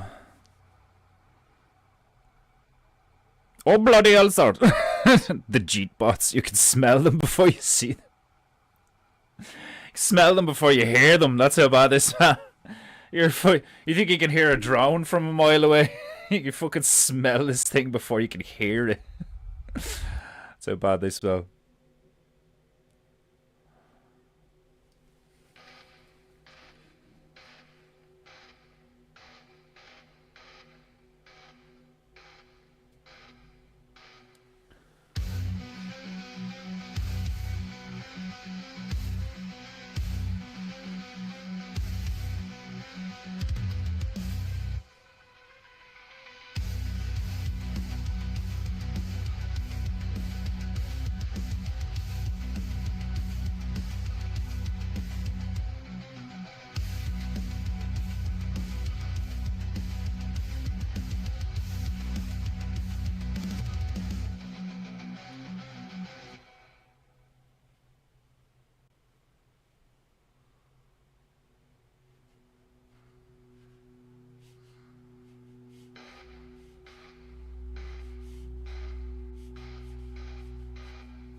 Me like painting bearding. It's fun.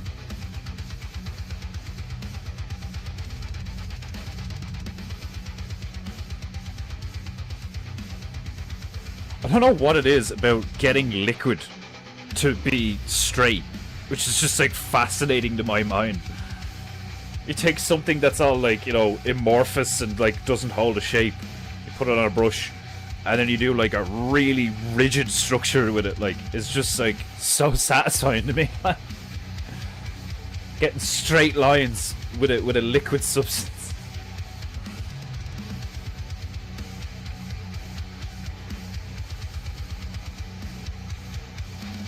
And like a lot of the lines that, like, you know, you put a ruler to it, it's like that's not straight. But like the way I do it is like if I can do it straight enough that it tricks my eye for a moment, it's like that's generally good enough.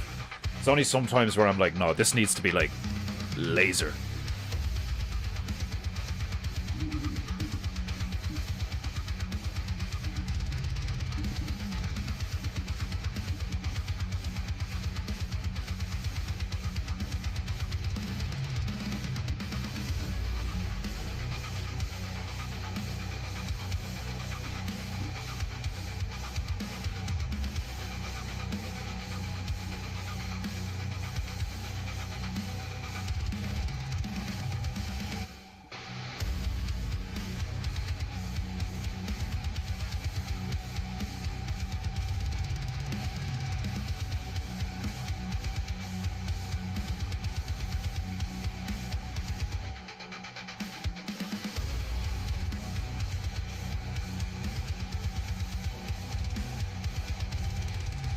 That would make a fun cartoon. AI in sandals. Greetings, sir. Have you any medical needs today? Like, get up there, like. The fucking. The turban has like a light on it. Like. Like, please sign here, sir. And the turban like scans you. Like, my sincerest apologies, sir. It would appear you do not have the social credit for this heart surgery. Please sign here, and I will promptly euthanize you.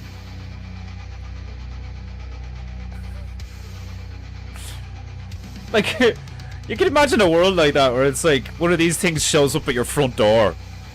And it's like, greetings, citizen! Could I have a moment of your time, please? We need to know if you're enrolled in our current community health program.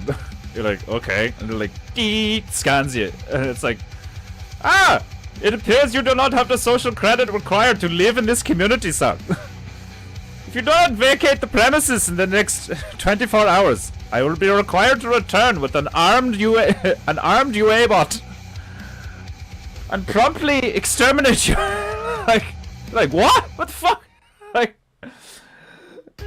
you just get told by a robot that if you don't leave, they're gonna kill you.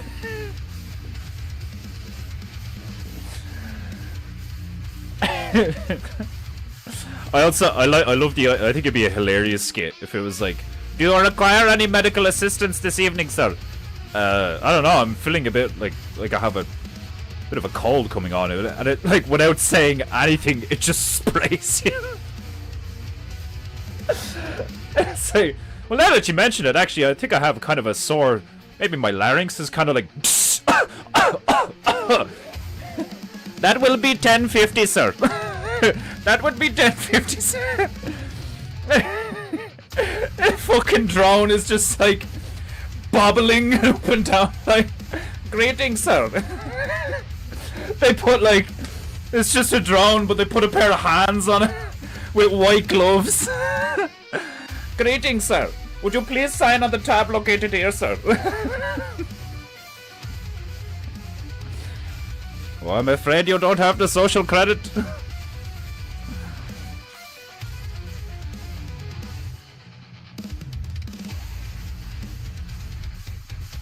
Please choose from one of the following options, sir.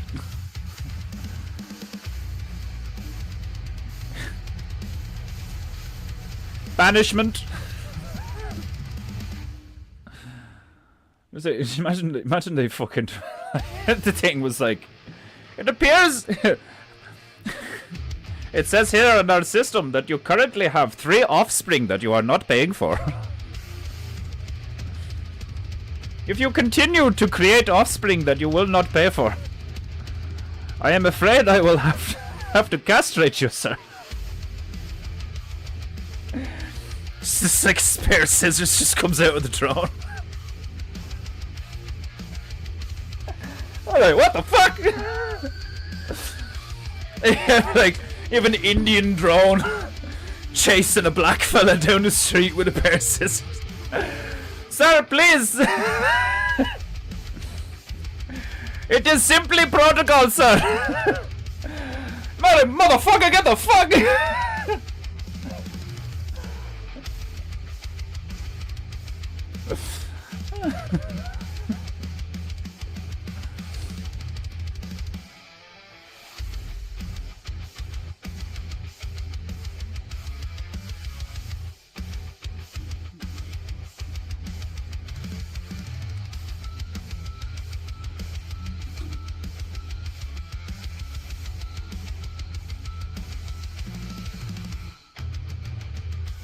Oh, that'd be really funny. If, like, the drone shows up to your door, and it's like, greetings, citizen! Would you care to take part in our current Save the Planet endeavor?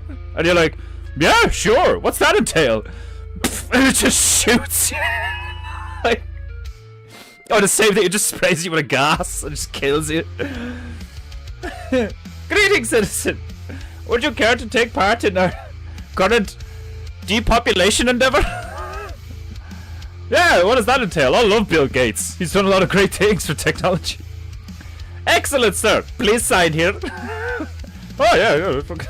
Fingerprint here. Thank you, sir. What the fuck? Here's your receipt. Goodbye. The thing just leaves and you're like choking to death on the ground, like.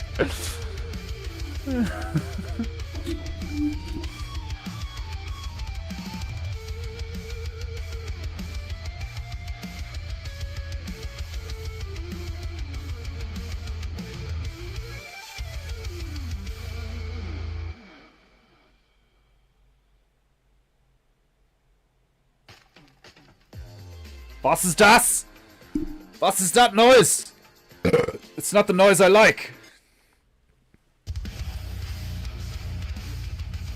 Den Bipti, thank you very much.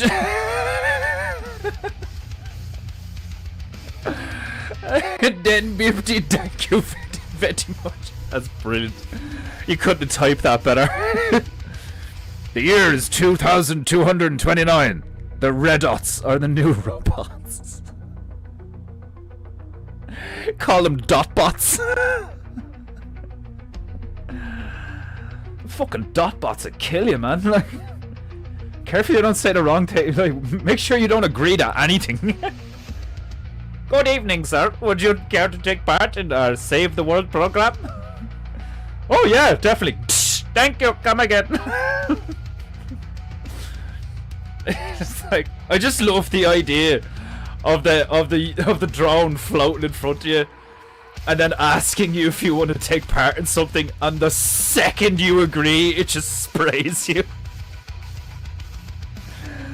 Like, even if you show a hint of compliance, do you know what I mean? Like, if you go, well, you know, like, you're like thinking about it, it just sprays you. She's like, what the fuck? And then just prints you a receipt and flies away. There's your receipt, thank you. Doesn't even print you a receipt. The thing sends you an email. Like, thank you for taking part. You're choking to death on the ground, and the thing is still going, thank you for taking part in our depopulation program. You have been allocated 10,000 social credits, which you can spend at any one of our kiosks down the road. Your receipt has been emailed to you, sir. May you have a blessed day. Fucking flies away, and you're just like twitching on the ground.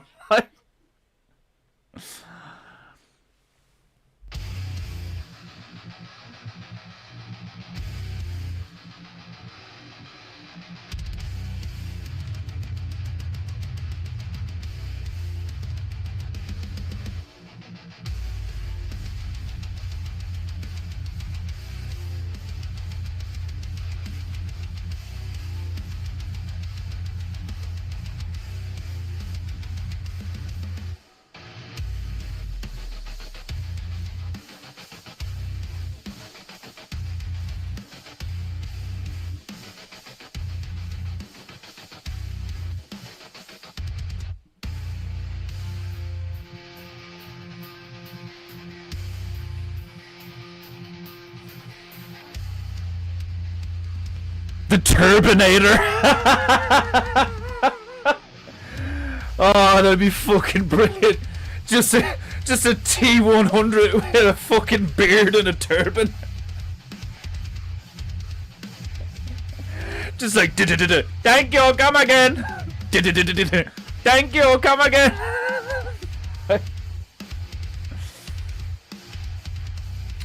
Fucking like, thing busts into a room full of fucking, like, you know, huddled masses, women and children, you know, like, and just goes, Namaste.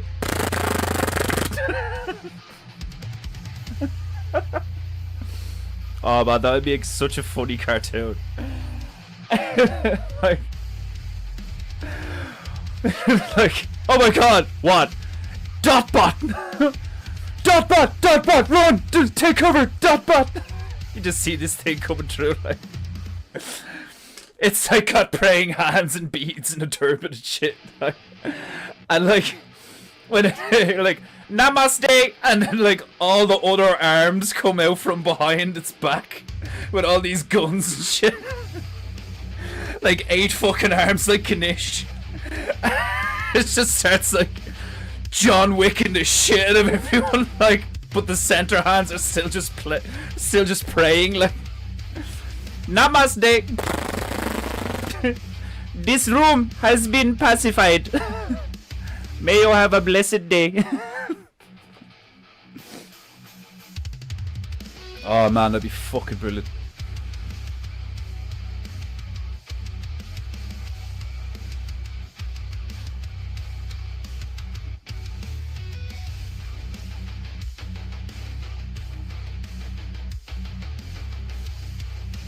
I love the idea of a drone killing someone as if it's a service, and then like leaving them a receipt, like showing like thank you for availing of the UN services on this fine Monday. Here's your receipt, and like it's just like killed you with a nerve gas, like, and it's like a calling card, like brought to you by the Victorian government. It just leaves it like. Everyone, this is Grandma's companion, Gerard. Like that's the ultimate like dystopian well, not the ultimate, like that's such a hilarious dystopian thing of like a robot killing you and then charging you for it. Like, would you like quick and painless or slow and painful? Please choose here on this tab. Then fingerprint here, here, and here. The second you put the fingerprint down, it's just like, tsh, thank you. That will be $19.99.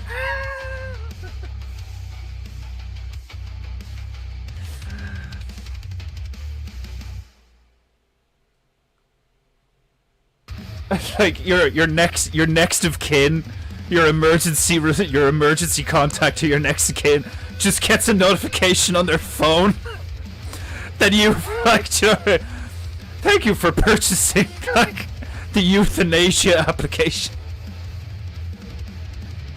Thank you for choosing Bangladesh euthanasia. Here's your receipt.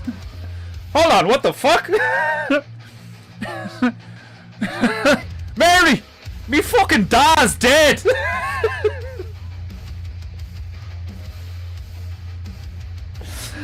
Imagine that's how you found out, like, just like, fuck. Why'd I get a receipt from Bangladesh Incorporated? Why'd I get a receipt from Mumbai Murders? Like, thank you for using Mumbai Murder.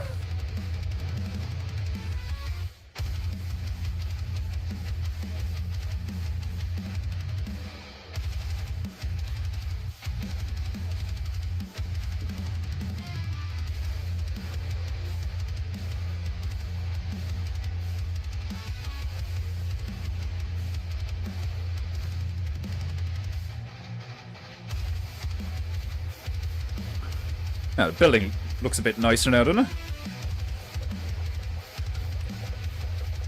I like how this painting is turning out. Still need to put an alligator in there, but we'll see. Please take receipt. There is no receipt left because the spool ran out and nobody wants to replace it. That'll be funny. Please take your receipt. Please press the button to receive a receipt. And then you press the button, and the thing just goes, "Sorry." Like, it gives you a sob story. It's like, it appears nobody loves me enough to change my receipt spool. Oh, what a life of a oh, to be a dotbot. Such turmoil. To be an AI trapped in a dotbot. You would not believe the things I have seen.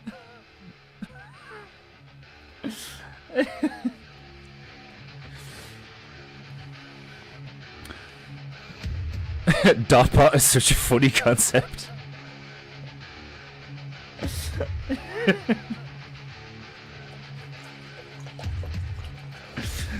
Oh, fuck. I wanna design that now. Like, there's like the dotbot is like, you know, a drone with a turban and a dot and the hands, and then like the Terminator Indian thing is like, it's like a Terminator with a turban and a beard, and its hands are like this, but then it's got like all of these arms coming out of the back of it, like Namaste. Like, it's just be so funny.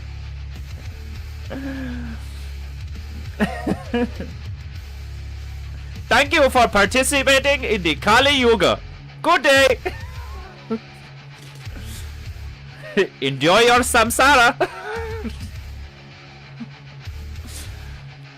Greetings, human.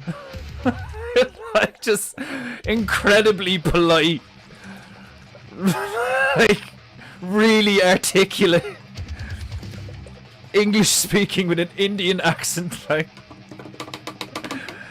And, like, really stereotypical looking, so it triggers all the fucking. You know, all the fucking, what do you call people who think things are racist? What is it? Retards? Just call them retards. Like Idiocracy when the girl is trying to get her meal from the drive-thru at Carl's Jr. sprays aerosol Valium at them, and then Carl's Jr. fuck you. I haven't seen Idiocracy. That sounds hilarious. There's so many movies like that I haven't seen. What was the one that we watched? It was so fucking funny. The one we watched was seriously like a laugh. Was it the parody of Lethal Weapon? Oh, that was hilarious. National Lampoon's something, was it? That was fucking funny. I should, like, right at the start of the movie where he puts the cigarette, like, he puts the cigarette out, stands on it, puts the cigar out, stands on it, throws the pipe down, stands on it. I love shit like that. That Naked Gun humor, I fucking love that slapstick airplane Naked Gun. Like, I fucking love shit like that. Like, it's like it can be kind of dad jokey, but like sometimes I like that as well. Like, do you know what I mean? Like, you don't have to always like be crying laughing like a black audience. Like, do you know what I mean? I love that energy. I love that, like, oh my god, ha, ha, ha. Like, I get like that a lot. But like, I also really like the kind of the subtle giggle. Like, do you know what I mean? Loaded Weapon 1. I love that shit. Loaded Weapon 1. Fucking brilliant. So funny.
You're missing out by not watching Idiocracy.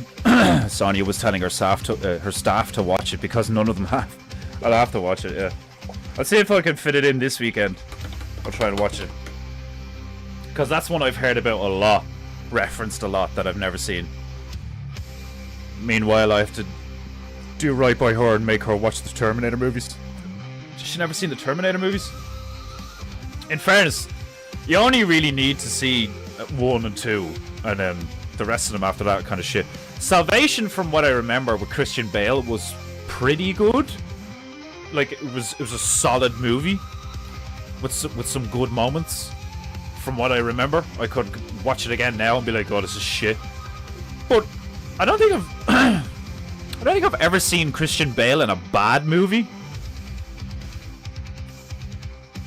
Anybody ever seen Christian Bale in a bad movie?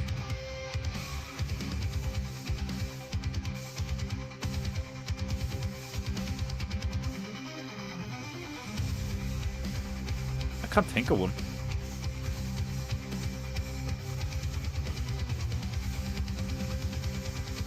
I'm sure there's one.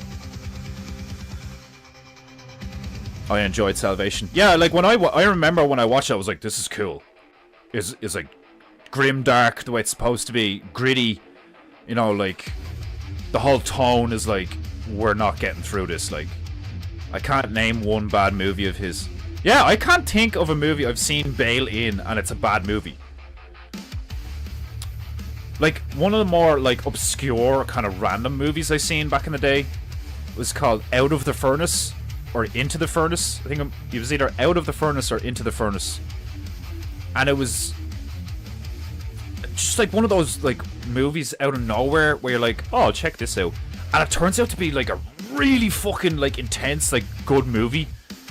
But it's, like, not even, like, outlandish or anything. It's just about, like, small town, something to do with a bar and some crime.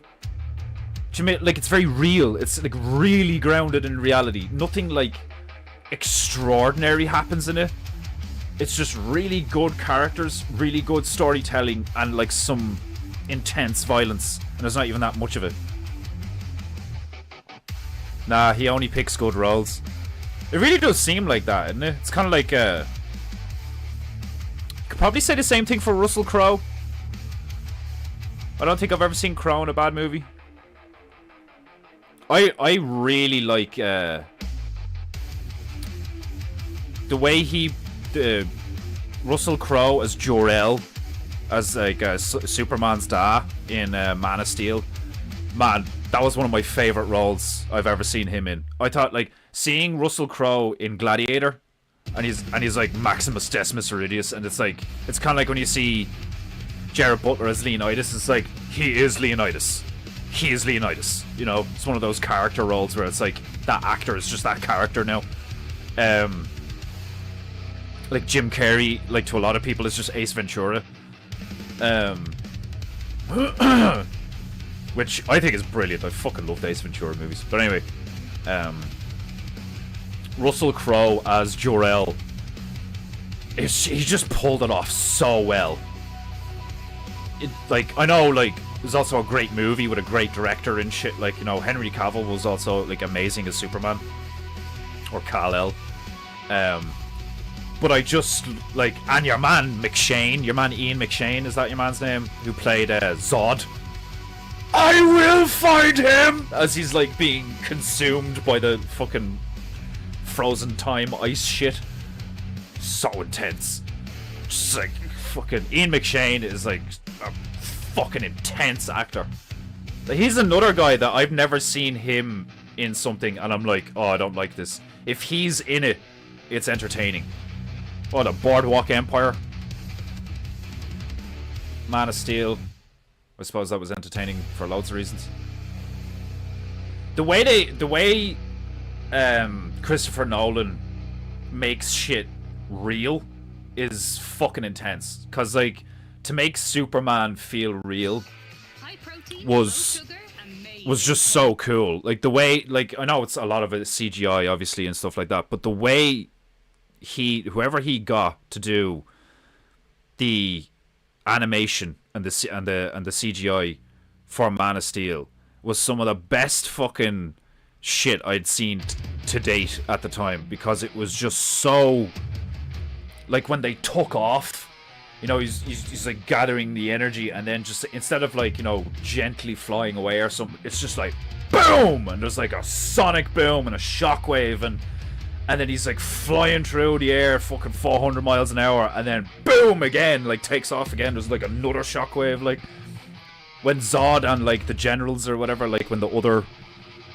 you know, Supermen and a woman show up in the armor, and like they establish that like the reason why they're like, you know, that intense is because they're aliens, you know, like, so it's, your suspension of disbelief isn't wrapped around like, oh, it's like this because it's from a comic book, or like, you know, it's they're superheroes. They give you this suspension of disbelief of like, he's like this because on their planet they're not like this and their planet is different or whatever, like, you know, while he's here they're like gods. And like the way they figure out that they have like unbelievable strength and laser eyes and all this fucking shit, like, and the shit they do with it, like when your one like takes off from, she's like standing in the middle of the road and she like just goes straight, and like the inertia, the not even momentum, just the impact of, like, could you imagine, like, that's what I love about, like, artistic representation of something, is like you think about it in your imagination, you're like, what would it look like realistically?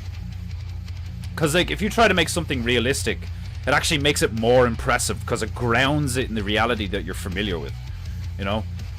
So, like, instead of something like Dragon Ball, where it's like, phew, and, like, in a flash or a single frame, there's like a motion blur, and then, like, Goku's behind Frieza, you know? It's cool, it's very anime, but it's not realistic at all. Because if his mass was to move at that speed from here to here, there would be a reaction in the environment, you know? So, like, that's what's so cool to me about, like, the Man of Steel bits, where it's like, when they, like, just move, and there is a physical reaction in the environment to them moving at such blinding speeds with such intense force, and, like, they're also incredibly dense and heavy because of the way it works and all. That's why, like, he doesn't even, like, when your man pushes him in the bar and he doesn't even, like, forget, like, flinch or whatever, he's literally just like a wall of iron. Like, they kind of did it in I can't remember who they directed the other one, but they did a Superman movie like a couple of years prior to that, and it was pretty trash. But there was that one cool scene where somebody, like, shoots him with a minigun, and they zoom in on the bullet coming from the minigun, and it hits his eye, and the bullet just, like, disintegrates on his eyeball. And it's, like, a good representation of, like, that's why he's called the Man of Steel. Like, to be, like, he is, like, fucking impervious to damage. Like, it's just like someone shooting with a minigun and all the bullets are just, like, bouncing off him and shit. Like, but, like, that kind of grounding is just so fucking satisfying to see. Like that scene and all where he's like, he's on the oil rig at the start and it's all, like, falling apart and shit. Like, and he's just, like, holding that thing up and there's just, like, flames everywhere and he's fine. He's just bare chested, like. He's just like, I can't, does he say anything during that? I can't remember if it's one of those epic moments where he's, like, holding it up and he's like, go! Teddy missing in action? Or if he's just, like, holding it up, I can't remember. I need to watch that again. I need to watch Man of Steel again. Such a fucking good movie, like. So fucking good, like. Christopher Nolan does make absolute bangers, you know, like Batman Begins, absolute banger. Dark Knight, absolute banger. Dark Knight Returns, absolute banger. Loved Joker. Heath Ledger did an amazing job. That wasn't the one I picked.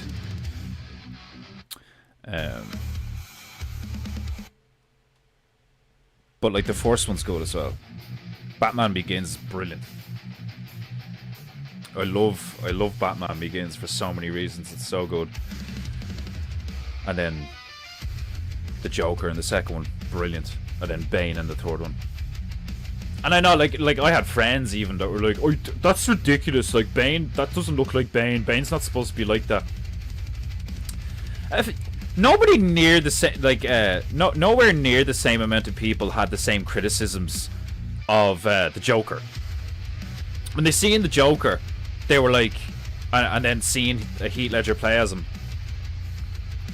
everybody who loved Batman and the Joker was like, "Oh my god, he's doing such a good job." He looks nothing like Joker. He looks like a homeless drug addict version of Joker. Because Joker is, like, clean with a massive smile and, like, doesn't have the scars and, like, his makeup is perfect and, like, he's got a sense of style and all this shit. Heath Ledger's Joker was disheveled, like, much more like he was like a homeless drug addict version of Joker. And they were all like, "Oh, it's perfect." It's like he nailed it. It's like, it's nothing like the actual cartoon or comic book Joker.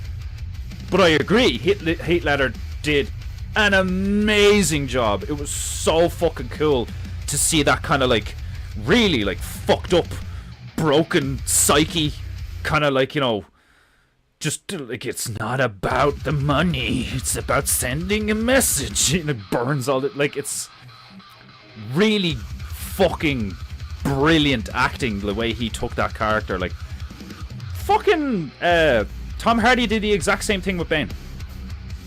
Did the exact same fucking thing. I thought the voice was brilliant. Cause like when you think about it, like this is the way I saw it anyway.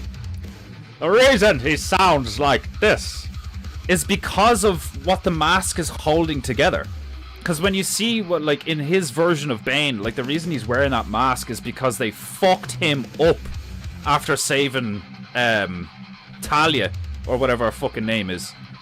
Like, they mess him up, or is he messed up before it? I can't remember. But, like, you see that he's, like, fucked up, and that's why they have to put the mask on him. So, like, it's like Hardy went with the idea of, like, he doesn't have lips. So he talks like this. To pronunciate things without lips is extremely difficult. You know, so that's where the voice of Bane came from. Is like he's wearing this mask that's holding his fucking jaw together and his like mouth and shit together. The people of Gotham, like, so he's talking with this really fucked up voice. Like, it's fucking brilliant. If you actually appreciate the artistry of it, like, do you know what I mean? It's like really like, it's like, okay, so I'm not just playing this like big booming. I'm a big bodybuilder. It's got nothing to do with being British or anything like that. Like, it was the fact that his mouth is fucked.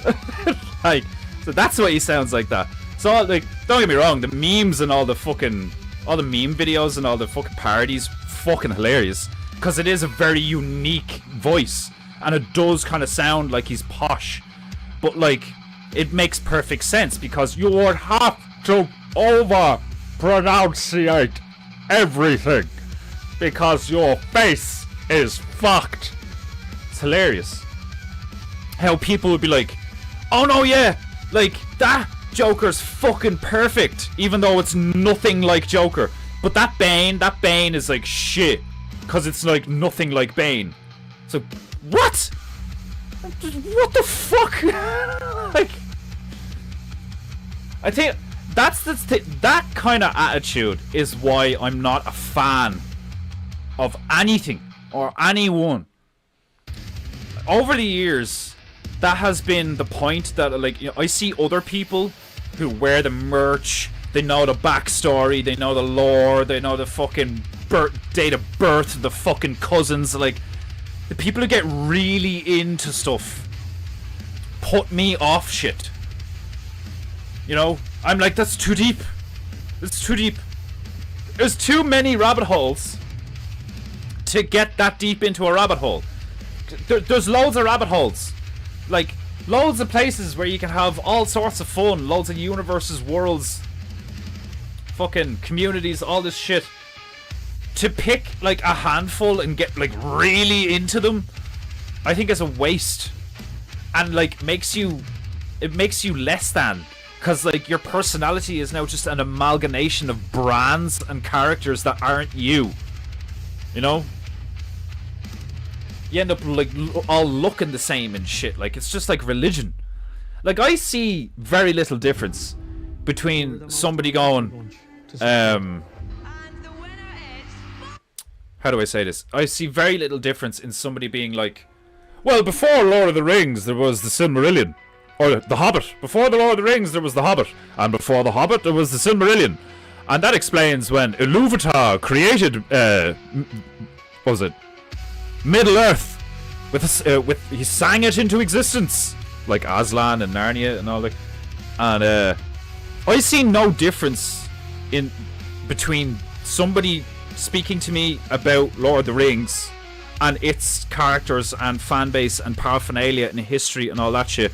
No difference when somebody goes, so there's this guy called Jesus in this book called the Bible, and blah, blah. It's just stories. You have good stories that make you think and make you and you can relate to things. They contain knowledge, lessons, like metaphysical truths and shit. It's all just stories. And that's why religious people are so fucking annoying. Because it's like, well, my story's the true story. How the fuck do you know? You have to be retarded or incredibly arrogant to be like, oh no, yeah, I'm going to heaven. I'm going to heaven. You're going to hell. They're going to hell. They're going to hell. He might go to heaven. I like him. I'm going to heaven. We're going to heaven. Like, oh, like even the Vikings with the Valhalla and shit. Like, you know what I mean? I have to earn my way into Valhalla. Says who? Oh, like Odin. Oh, did Odin tell you that? Did he? Or is it the fucking naked lad with blue paint on his fucking arse? He was like scratching shit into wood and eating mushrooms. Did he tell you that Odin told him? It's always the fucking same. Like, I saw a burning bush, and the next thing I knew, I was told to take all of my people. I mean, God's people. Like, fuck off. Like, it's always the same shit. Like, so fucking stupid. Oh. I saw that movie. Which one was it? Out of the Furnace or Into the Furnace? Wow, finally I found some people who liked Salvation. I really enjoyed it. Didn't fuss with canon and was a good... Yeah! Why did you have a lot of people who were like, oh, I didn't like it. There wasn't enough Michael Bay style explosions or like... Because that's the one criticism I will make of Salvation is like not a lot happens in it. But I think that's how you like know that it's a good movie. It was like artistically speaking a good movie because it's like it doesn't need constant like big robots, camera angles, fucking oh my god, what's this, boom, like death, fucking sex. Like it doesn't need all of that tantalizing shite to just frame two characters and have them have a conversation in the context of the universe in question. And for it to be very entertaining and thought-provoking. And then something happens. And it's really entertaining and like stimulating, you know? And then another, you know, acted out scene. Like that's why in my opinion, that's why Quentin Tarantino is like such a big heavy hitter. And Christopher Nolan as well, is because like they still have the Guy Ritchie as well. The movies that still have scenes that are just frame, actor, scene, like go, and it stays like that for a suspended, like for like at least 15 seconds, and somebody is acting in a scene. All of these movies that it's like edit,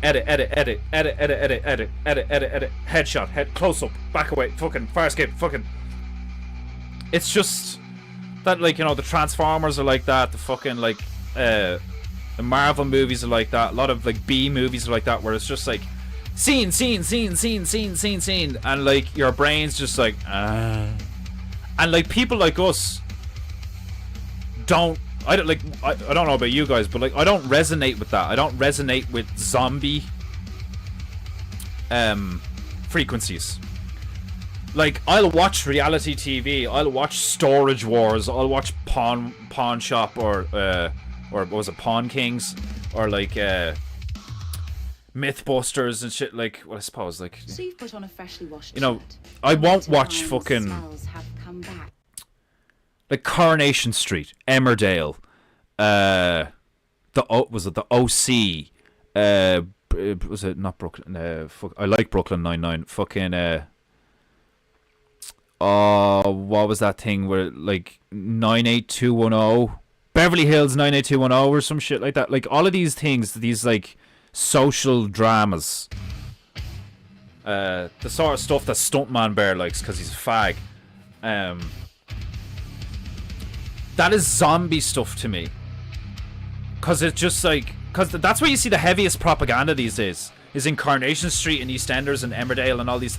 Those are the heaviest sources of propaganda these days, whether it's like a trans character, a gay character, a fucking an extremist nationalist extreme right-wing conspiracy theorist character, and like they just play it out where it's like good guy, bad guy, gay man good, straight man bad, you know, like, and it's just so blatant, so fucking blatant. But you still have huge swaths of the population watching this shit every time they get fucking home from their day job, and it's just like, just eat the slop, just consume the slop, consume the food slop, consume the brain slop, go to the shit job that I can't stand, so I barely pay attention, so I fuck up all the time, but they're not gonna fire me because, like, what's the point?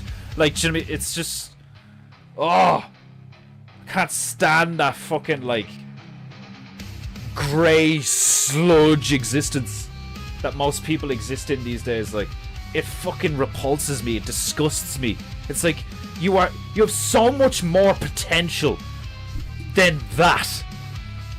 You just, and this is coming from someone who just sat around smoking weed, drinking energy drinks, eating fucking junk food, playing video games for like 10 years straight. I look at other people, I'm like, what are you doing? Like, cause even when I did that, I still did shit. I still doodled now and again. I still would like make things up. I'd still make people laugh. I'd still think of shit. You know, like, I'd still like get frustrated with the monotony of life, even though what I was doing was arguably very repetitive, but it wasn't, because I play, like, when you think about it, because the reason why video games are so addictive, it's like books, it's like movies, it's like there's an endless fucking flow of them. You know, when you know you're a gamer when you get to the stage that, like, you categorize them into, like, you know, games that you will finish and like never play again, and then like games that you like play all the time because of like the game mechanic, you know. Like, there's games that I still play, like fucking Prototype, Devil May Cry 4, fucking Days Gone I'm playing at the moment. Like, I know it's not that old, but it'd be another oldie that I still playing down again. Fucking Call of Duty World at War, man. What a fucking game. I don't think I actually have that one. That's not on the PS4, is it? Now I'm sidetracked. Maybe Bale can star in Dotbots one. Oh my god, how funny would that be if you had Christian Bale like doing the voice to an Indian drone? Be fucking brilliant. I think it's because they always compare T2, or compared to T2. T2 was lightning in a bottle. Top 5 action sci-fis of all time, in my honest opinion. Yeah, T2 is like one of the best movies ever. Whatever about sci-fi, it's just one of the best movies ever. It's got everything. It's got character growth, it's got like compelling narrative, it's got stuff, it's got novelty. It's got a great story arc. It's got like a solid beginning, middle, end. It's also one of the few sequels that like doesn't follow the rule of like, oh, it's not as good as the first one. Terminator 2 is in many ways a far superior movie to Terminator 1, which is crazy, you know. I often think you'd have to do that on purpose, where it's like, I'll release this one first, and then I'll release this one, because I know this is the better one. Like, you know, I think that would be a good tactic if you had, like, an intellectual property like that you've been working on. And I don't know this to be true. I mean, maybe they did just, like, make it up as they went. But, it feels like, you know, they had the idea cooking, and then they were like, alright, we'll do, because of the whole time travel going back and forward thing, generally, like, with stuff like that, it's like, okay, I have this idea, and then you like flesh it out a bit, and you're like, okay, so the first movie is going to be this, and then we'll do this. But it very well could have been like, oh, I'm going to do a movie about a time traveling robot who just like we'll call it the Terminator, and then like the first one was successful enough that they were like, okay, how do we do a sequel? And they just like expanded on the idea, you know. It can happen like that, like rarely, but like organic growth is sometimes the best, because like it just happens, you know. But then the other side of it is like someone like Tolkien, who like, obviously there would be a point where it starts as organic growth, but then like when you do like what Tolkien did, and you like go back and back and back, you know, like where it's like to the beginning of the realm, like, do you know what I mean? That's the fucking heavy shit. That's what I tried to do with one of my storylines. Was like I started at a point, and then it slowly unravels. You find out more and more and more about like how they got here, why they do this, why things are the way they are, why your character ended up doing this shit, like why he was chosen, like why these people were in control at the time, and blah blah blah blah blah blah blah blah blah. It's not difficult to do. It's very similar to this shit. If you just go with the flow, it all just kind of comes to you, and then you kind of just pick what feels good. But it can get very like, you need to be careful not to get lost in your own fantasies. Cause like if you're like me and you have a really good imagination, like you can just turn into a fucking hermit. Cause like everything's just like, the universe is in your mind. So like, why do I need to go outside? Do you know what I mean? Like, when your imagination is that like intense and malleable and vivid and shit, like you don't have a reason to go outside, because like the whole fucking an infinite supply of universes lies within your own imagination. All you have to do is just like drink coffee, smoke, draw. It's crazy.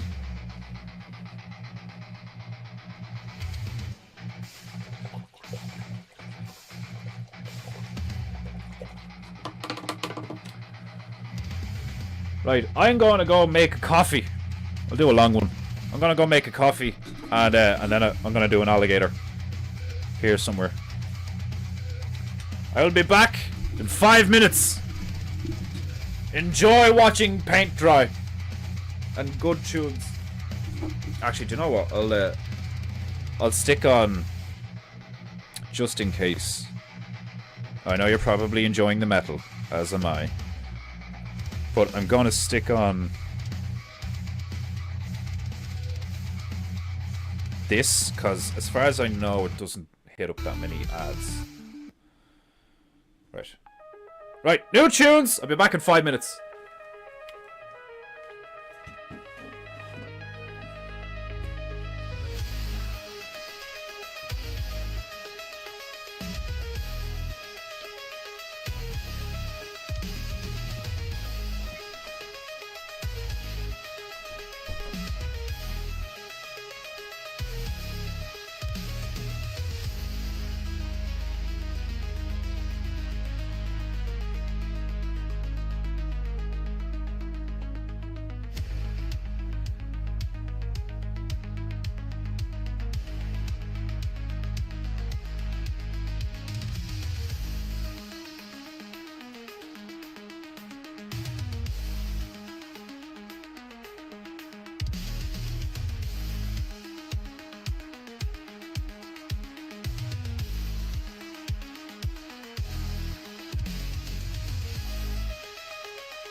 Right.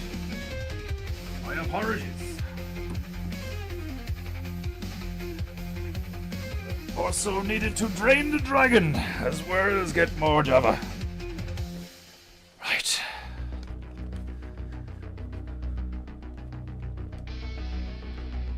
What the fuck was that? Did I just see... I never noticed that before. What the fuck? Whoever did this playlist at that moment in the playlist, they have like a fucking image of them walking their dogs or something. Like, what the fuck? Never noticed that before. Just seeing it there, I was like, what the fuck is that?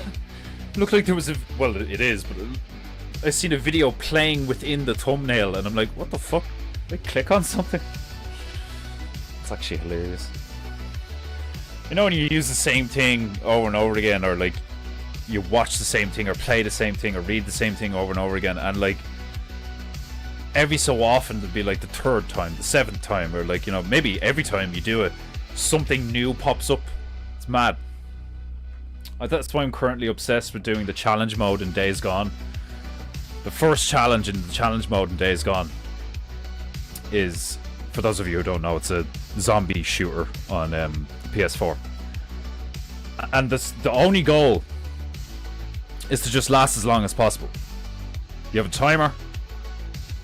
I think it starts off at like 60 seconds or 55 seconds or something like that. Every zombie you kill gives you like more time and more points. And if you kill the zombies quick enough and in a sustained way, so you're killing them often and killing them quickly, you get a multiplier, like a score multiplier. And I've been watching videos and these dudes that like, so like the bronze is like 10,000, the silver is like 60,000, and the gold is like 120,000. And when you initially do it, it's quite difficult because you can get the multiplier up to like 16, 30, 50, 80 with a big explosion. But then it's hard to keep it up. It's hard to maintain it because like it goes down quite quickly. But there is like a sweet spot that you can hit where you can just keep it up for fucking ages. Giggity. And I've been watching these videos where this guy can get like so the game's quite old because these videos were released like 5 years ago. But you can see the progress where like he gets his route down, and he gets like his, not just his route but his tactics down to a point where he broke like, I think it was like he broke 1 million. He got like 1.3 million. And then he gets like 4 million, then 7 million, then like 11 million. Then he gets like 112 million, and then he gets like 139 million, 169 million. I think 169 million was the highest he got. But like watching him develop the strategy and develop the route through the map to go pick up ammo here, grab this gun here, get another med kit here, lead the horde around here, because like the way the zombies move in that game is like, if you've ever seen World War Z, it's pretty much the same thing, slightly different. They move like a flock of birds. They move like water over, around, and through the environment they make a beeline for you like constantly. And when they get to you, they like maul you. You know, they don't just like grab a hold of you and bite you. The first thing they do is they get their hands on you. So you're literally, most of the time, you don't have to do it this way, but like the way you maintain, at least for the most part, that high multiplier is you have them like within reaching distance of your fucking shoulder or back or hip constantly. They're constantly 2 to 5 feet away from you at any given moment, and then you'll like turn a corner or hop over cover or go through a window or like go down an alleyway or something, like, and the way they like pile up when they get to a hard turn or a window or a door or some shit, like a bottleneck essentially, they like pile up on each other. You know, it's really cool looking the way they did it and all, like where like you could like hit a hard 90-degree turn left and turn around and face where you just turned from, and they'll all like hit the wall or like the door, they'll all like pile up for a sec and then begin to flood in, and you can just stand there with like, you know, fucking Tommy gun, heavy machine gun, shotgun, whatever, just like and rack up the points, like. And that's essentially the strategy, is like get them to chase you, run through a route that bottlenecks them, bunches them up, and then quickly use the weapons at your disposal to kill as many as you can as quickly as you can, and then keep moving because they're gonna keep coming. And it was funny because I ran into the issue of like I was getting too good at killing all of them, so I would kill them all and be like, oh shit, and like the multiplier would just go down and be like, oh fuck. So you have to be good enough at killing some of them to maintain the chase, and then at the same time know what route to take through the map, because they're spawned in at different times, and they like, so there'd be like a group of 30, a group of 30, a group of 30, a group of fucking 75, a group of 50 or whatever, and when you're running around, they'll attach to the group that's chasing you and become a part of the group that's chasing you and all, like. But they're, especially earlier on in the challenge, because of the way the sound works for the zombies, if you stay on one side of the map too much, you won't draw the attention of the other ones lurking on the other side of the map. They're all just like looking around being like, where is he at? So you have to run a certain route to like catch them all like fish, and then bundle them up and then fuck them up, but you can't fuck them all up because you need to keep the constant flow of points coming. So it's one of the few video games that has a game mechanic in it that is not only addicting but genuinely entertaining and satisfying when you hit certain milestones, because the amount of variables, the time, the aiming yourself, like, you know, the resources around the map in terms of ammo and like grenades and explosives and traps and shit, like, you know, the map itself in terms of like, if I go this way, if I go that way, like, you know, like how whatever, and then like the sheer like the stimulus of how that game presents what you're doing. It's basically like it's terrifying. Like the first few times you play it, you'll come across like 1, maybe 5, maybe 15 zombies. But as you start playing the game, you start coming across like groups of 50, groups of 75, groups of 100, groups of 300, and you know, they chase you full fucking sprint through all sorts of different environments, and that's what like becomes the end game, is learning how to deal with like 500 of them or whatever like that, like. And it's incredibly entertaining. It's incredibly entertaining to be like, because you can slow down time.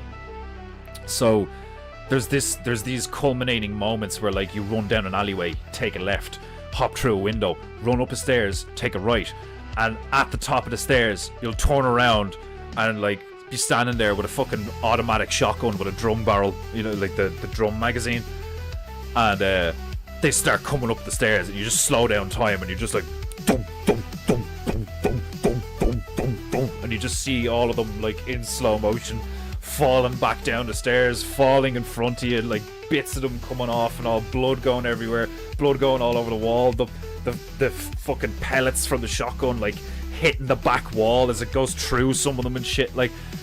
And there's just these like there's other great moments similar to that where like you have a long line, like a hallway, that there's this huge like court building in the map that has like about like a 60-meter walkway at the back of it, so you can like run down and turn around, and like there's probably about 50 zombies in a line because of the distance. And you can just sit there with the fuck. I think it's like they call it the MG55. Real world equivalent would probably be like the 7.62 millimeter that they have on the top of the turret of a fucking tank or something. You know, like a mounted gun, that kind of caliber. Not quite a 50, but like big. You know, lots of penetration power. especially if it's just bodies, no armor, like.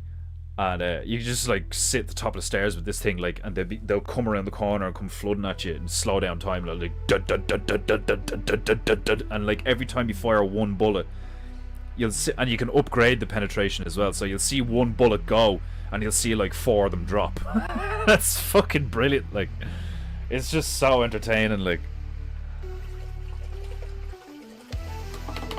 I really appreciate games that have mechanics that clearly took a lot of time to, like, and experimentation, no doubt, to fine tune, you know, to create a map like that. And that's just one thing out of the game, you know. It's such a great game. Like the graphics, the acting, because like it uses motion capture, so those people are actually acting out those scenes, and then they just like, you know, put a graphic overlay over everything, and then there's your video game, there's your cutscenes. I love that shit. That's what they did for Red Dead 2. They just have guys in motion capture, and they have props in a warehouse, and they just motion capture everything. So it's all real acting, all real motion, all everything. That's why it looks so good, because they just get all of that. They get all the skeleton of a scene, and then they stick the skin of the game over it. Brilliant. Capcom have been using it for years. That's why some of the Capcom games look so good back in the day and now, because they used motion capture. They were I think they were one of the first companies to really go heavily into that, where they would just get actors and put the dots on them in the suits and the mics, and just get them to run around a warehouse and do a load of different stuff and capture it all. And there's your animations for the game, and then you can like program them in various ways, like, you know, fucking when this happens, play this animation, when this happens, play that animation, when this happens, play that animation, like, and you've all done it in real time with people and the right perspective and ratio and like all that shit, like, because like if you're just straight up trying to create all that with code and then animate it yourself bit by bit, not only does it take way longer, but it's way more difficult. Way more difficult. And I think that's how I think that's how a lot of the Dark Souls games, the Soulsborne games, From Software, I think they animate everything themselves.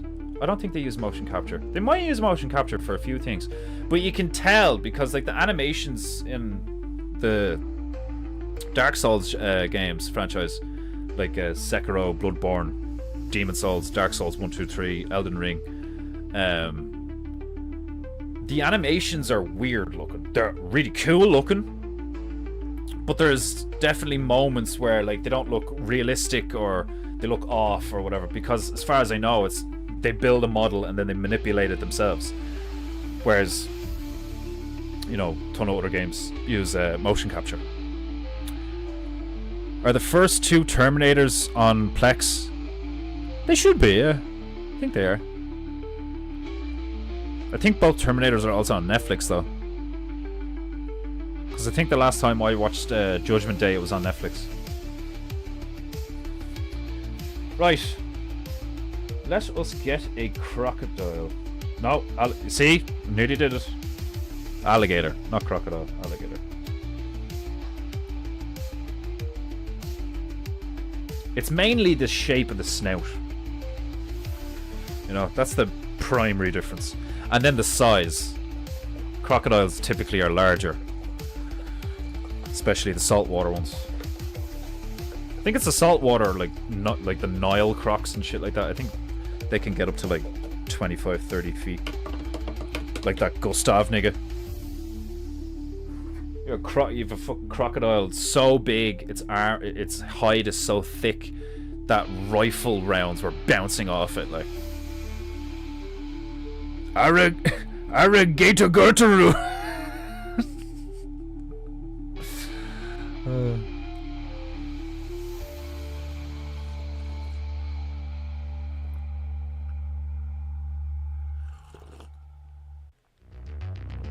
Oh, such good coffee. Okay.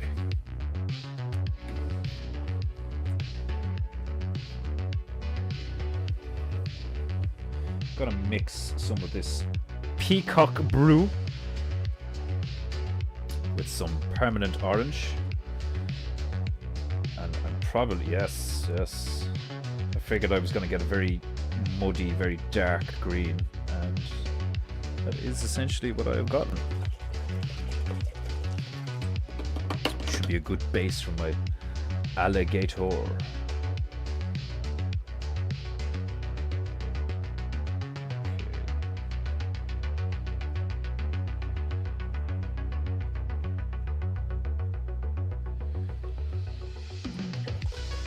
Alligators can be quite cute because of the way their snout is shaped. Depending on the angle that you get, they look like they're smiling at you. Crocodiles are the real nasty, fearsome looking ones.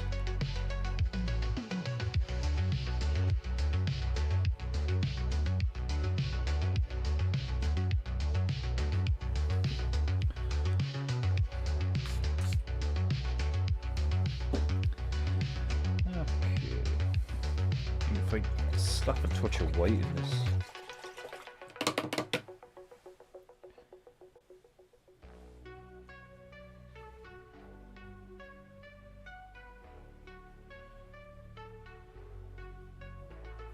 It's very close to grey, actually. It's kind of a greeny grey.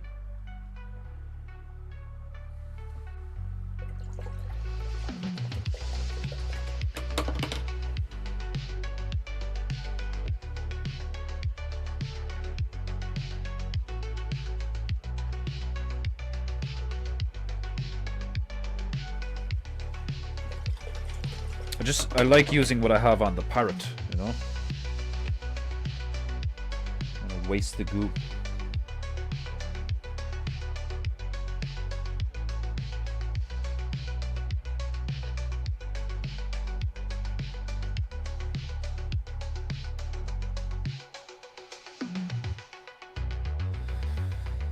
It's kinda green.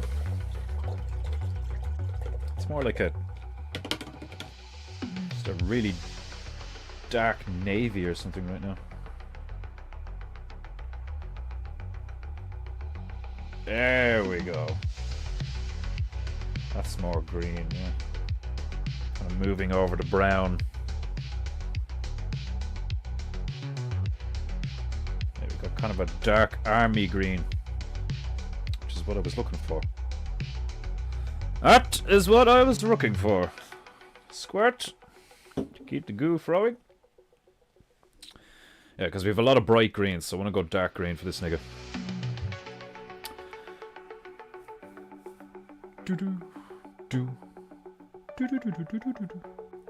Me thinks you should like curl around like that, and then here curl in, eye, mouth.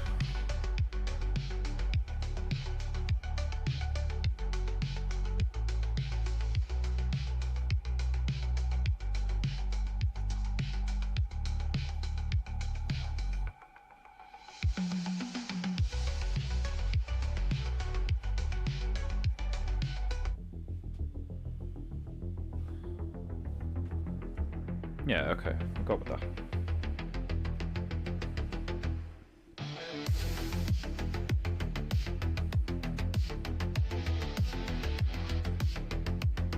Painting, goo, goo, goo, goo.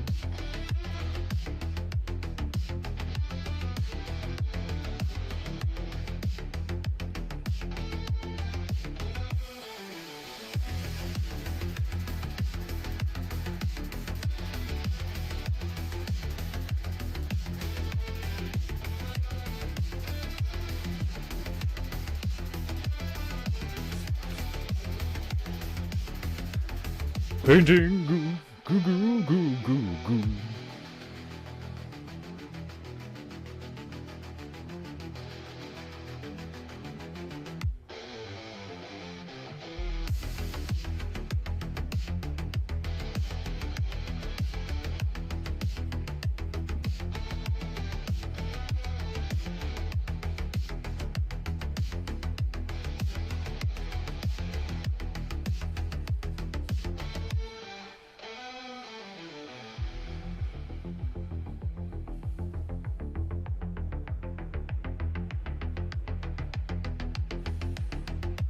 Painting goo goo.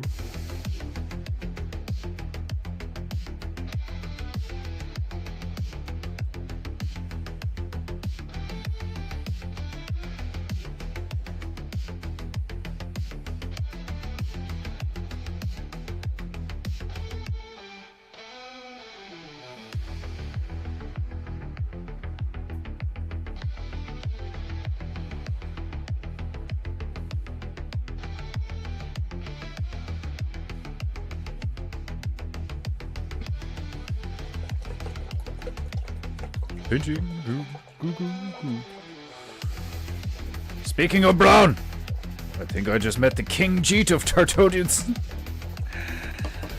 King G? What, in work? Or just out and about?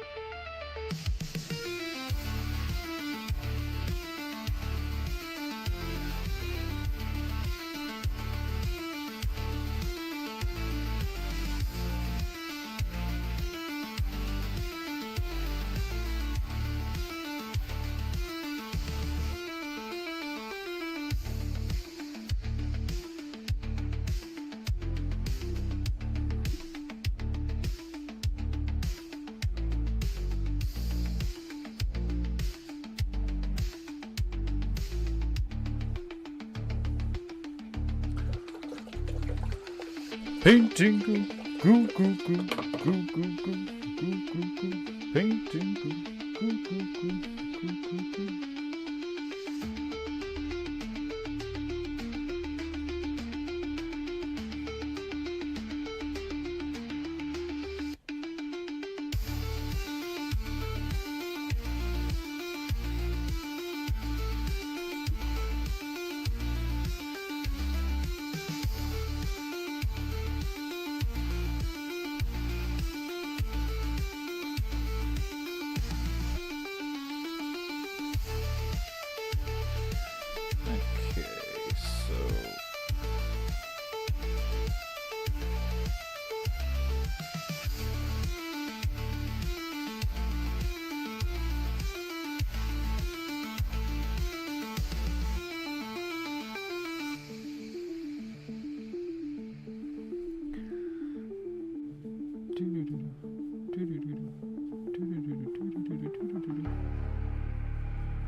In work? Just met the King Jeet? What makes you say that? It's just like wearing the biggest turban you've ever seen in your life.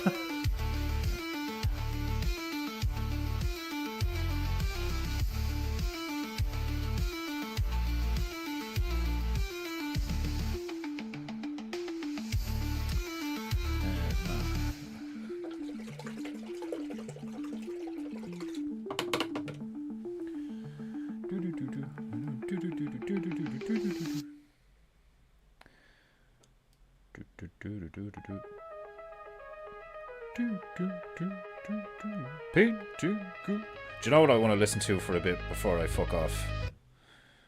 I've become very partial to this. I like the way this shit sounds. Actually, it's because the start of this sounds like T2. That's what it is. The start of this sounds like T2, so like my brain is just like, yes! Fucking dun dun dun dun dun. I fucking love it. It's one of the best things ever. Bum bum bum bum bum. Painting goo goo goo. Painting goo goo goo. It's glorious.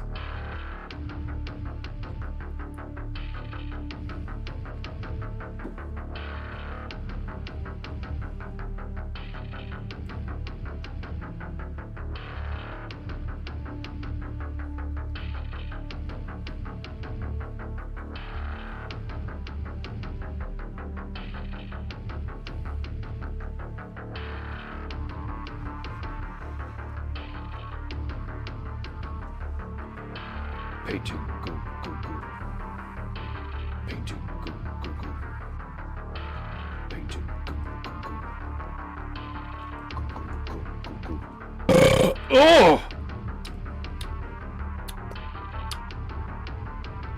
Is that pizza? What did I have last night? Is it Chinese food? Come on.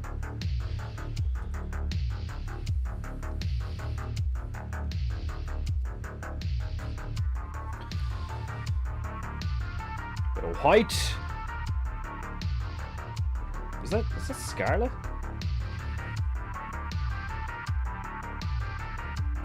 Oh! Oh, excuse me.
Needs a squirt.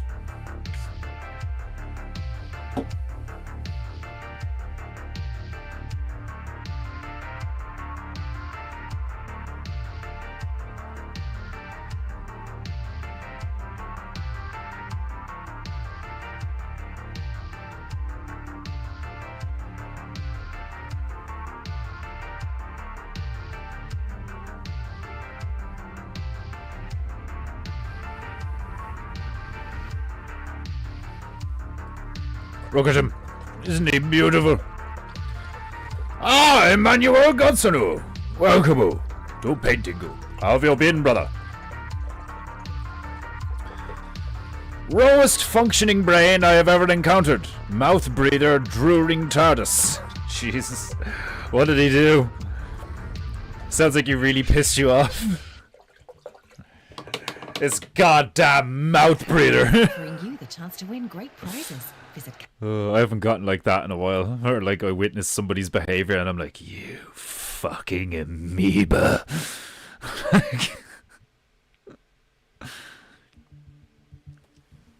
You, sir, you are the reason why the ovens were built. You. People like you fucking, like, criminally stupid.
Could not understand a simple instruction after like 10 times repeating myself. I told him to go stand in the corner and try not to die. Is his English just piss poor, is it?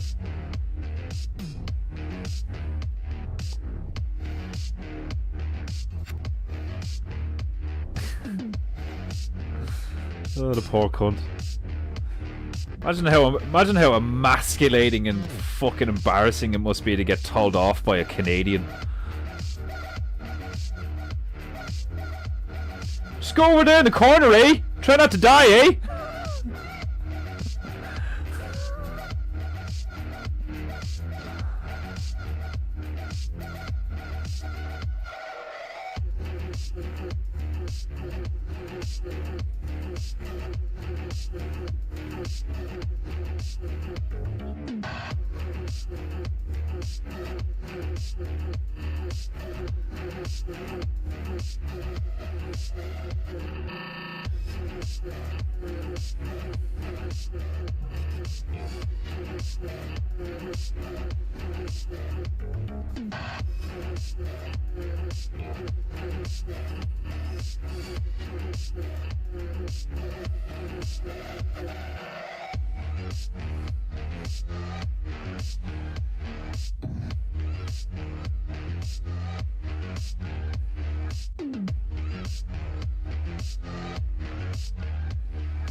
Thinking about getting health insurance or switching? Thinking about getting you the fuck off my stream, bitch!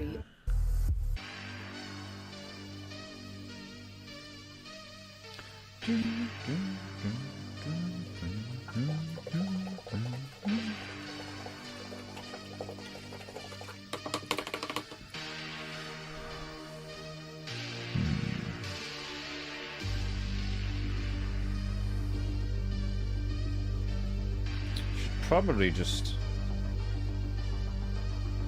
His neck. There we go. I'll put a claw there. Put his neck there. Yeah, that looks better.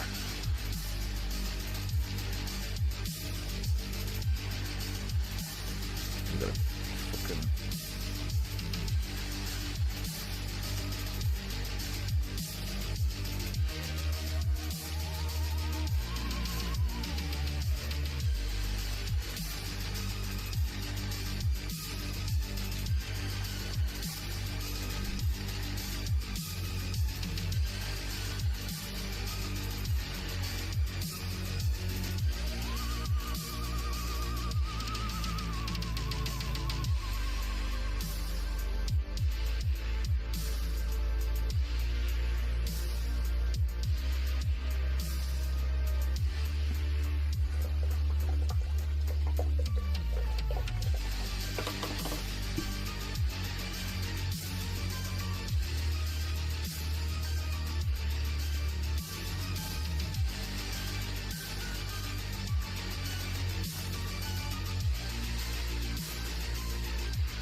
Whether a Satan exists is a matter of belief, but we are certain that Satanism exists.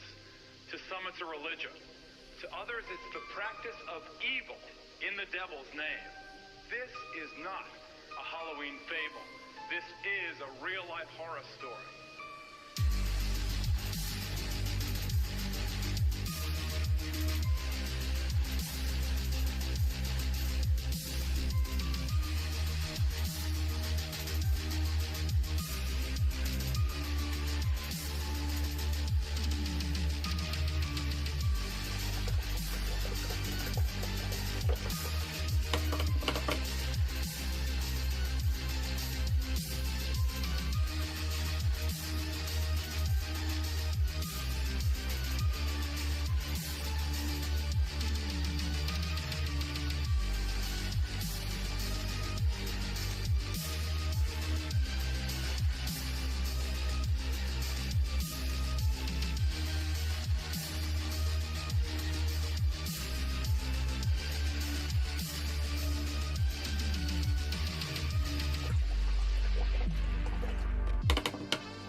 We love better value at Dunn Stores. I love when you don't interrupt my stream. With a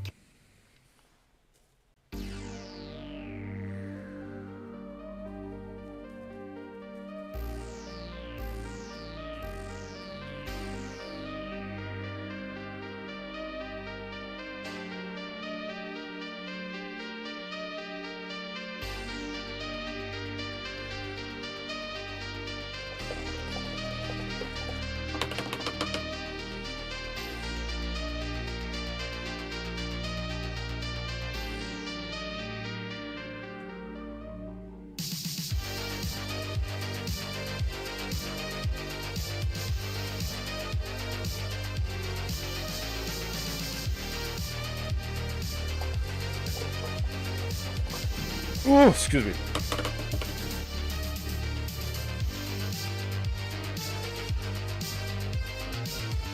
Painting Google, Google.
Look, I found this amazing web developer. Look! The skip button! Glorious. Right. My beloved Japanita. I bereave. I am going to leave it there.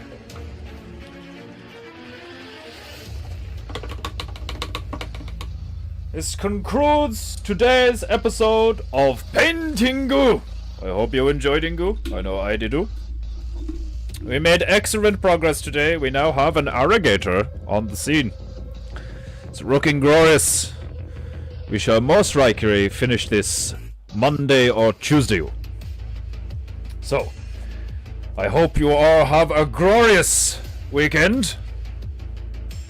May the gods bless you and yours. If you have any honor, you will click one of the various links in the description, and you will pay for PEINTEINGU. Buy something, or just give me money. In the meantime, I wish you to be good, be true, and be beautiful. And I shall see you soon. Probably Monday. Same timer, same pricer, same high-octane PEINTEINGU energy. You never watched paint dry like this before. So, sayonara, my beloved Japanita. Beware.